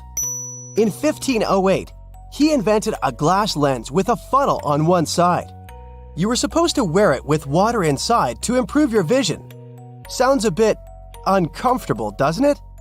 So, around a century later, French scientist René Descartes decided to improve the idea and make the cornea contact the future lenses. Contacts because they contact your eyes, get it? The glass tube with liquid did help improve vision, but blinking was sadly impossible. 2.5 centuries later, new technologies in the glass industry let scientists design contacts that would fit in the eye and even let the wearer blink. Thanks, guys! Still, those lenses were made of heavy blown glass and didn't let the eye breathe. About 50 years later, contacts became plastic, lightweight, unbreakable, and scratch-resistant, but still covering the entire eye. And then, in 1948, an English optical technician accidentally sanded down a plastic lens and figured out they'd still be in place even if they covered only the cornea. Imagine you're living in 19th century London and need to send a message to New York. It would have taken about 10 days to get there by ship. So when delivery time went from days to hours in 1858, it was a true sensation. The first message was sent by Queen Victoria herself. It was all made possible thanks to the transatlantic telegraph cable, running under the ocean. Sadly, the new cool invention only lasted a few weeks. It took years to bring it back to life. Artificial intelligence is going to conquer humanity and destroy the planet. Oh no! Somebody stop it! Help! Have you heard news like that? Nothing like that is going to happen. Artificial intelligence generates funny videos about flying cats and creates entire virtual worlds. The real danger comes from people. Big technology companies are feeding AI enormous amounts of energy and water. This could plunge our planet into a serious crisis as early as 2026. So let's start with your computer or your phone. When you ask ChatGPT to prepare a pitch speech for producers based on your screenplay, you probably have no idea what scale of industrial power is mobilized to satisfy your request. Do you even know what AI physically looks like? It's massive data centers with long rows of tall server racks filled with powerful computing machines. You've probably seen something similar in hacker movies. All this equipment hums, heats up, and performs complex calculations. Several attempts to compose your text, create some images for your pitch presentation, and produce few small 5-second videos, AI will spend about 2.9 kilowatt hours of electricity. That amount of energy is enough to drive 10 miles in an electric car. It's also the same amount of energy a microwave uses in 3.5 hours. And these numbers are not exact, because major companies don't disclose all the data about how much energy AI actually consumes. Now imagine how many requests you make in a day, and how many requests do people around the world make? What about a week? A month? A year? AI works 24/7. It analyzes, compares, and builds databases, and it continues to grow. According to estimates by some experts, generating 1 billion images in a year would require more than 109 gigawatt hours of electricity. That amount of energy could power 10,400 homes in the United States for an entire year. It includes televisions, refrigerators, lighting, heating, and much more. And besides generating images, there are videos, apps, and many other functions that AI offers us. Its appetite is only growing. Meta and Microsoft are actively involved in nuclear power initiatives. OpenAI is investing hundreds of billions of dollars in the construction of around 5 new data centers. And they all will need about 7 gigawatts of energy. Apple, Google, and almost all major corporations are spending billions not only on developing AI, but also on maintaining it and keeping it running steadily. Do you think all these data centers will get their energy only from solar panels or wind turbines? No. Good old fossil fuels will be used mostly.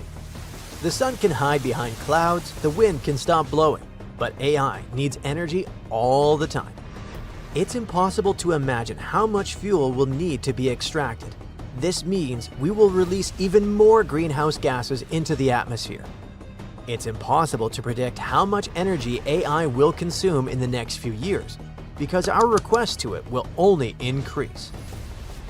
Now, ChatGPT does much more than write a research paper or generate a poster for a fictional movie.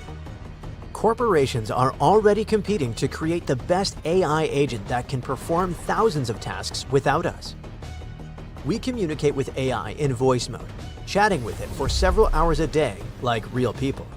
AI also uses energy to get to know us better and adapt to our personality traits. And of course, the prices for such services will rise. According to some reports, OpenAI will offer AI agents for $20,000 per month. In addition, AI is being integrated into every sphere of our lives: customer support services, hospitals, transportation, travel agencies, fitness, and much more. And all of it requires more and more energy. According to specialists from the Massachusetts Institute of Technology in the USA, by 2030, approximately 1/10 of all energy produced on the planet will be spent on servicing data centers. Traditional data centers used to consume around 25 megawatts of energy. New giant AI facilities will consume around 100 megawatts.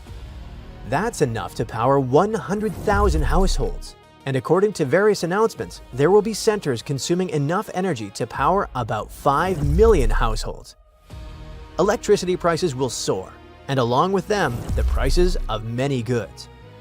For example, factories that produce phones will be forced to pay much more for electricity. Who will cover these costs? Consumers. But there's some good news. The profession of electrician will be in high demand and well paid. Unfortunately, the problem with electricity is not the worst one. All these giant data centers heat up so much that because of the high temperatures, they can simply fail. In the past, computers were cooled with special gases and cold air flows. In simple terms, fans. But AI runs so hot that cooling it requires the most valuable natural resource on the planet: water. Big water tanks must be located near data centers. Engineers don't build them near rivers and lakes, so millions of gallons of water will be transported from other places, where there may already be shortages. We constantly hear in the news that the world is expecting a severe water crisis. The planet's population is growing, resources are running out, and now AI is consuming them in enormous quantities. Let's not calculate the number of gallons of water needed to cool AI, but according to some forecasts, in 2027, AI will require as much water per year as 30 to 47 million people consume in the same period. That is roughly the population of Canada. But don't worry, our planet still has large reserves of water. In the worst case, scientists will surely create a filter that turns salty ocean water into fresh water. Still, AI's water consumption will change agriculture and ecosystems around the world. Corporations will likely take water from lakes, rivers, and underground sources. And what about the animals and birds that survive thanks to these water reservoirs? AI's appetite will keep growing further and further. If you doubt that, remember how often you asked AI something a year ago and how often you communicate with it today. Ask yourself how many times over the last 24 hours you interacted with AI. Even if you haven't opened ChatGPT or other services, you've probably used AI, since it's integrated into almost all areas of our lives. And now we come to another danger of AI, your mind. Many users report on forums that their thinking has become too lazy because of constant AI use. If you're a student, you surely know that ChatGPT can be an excellent study assistant.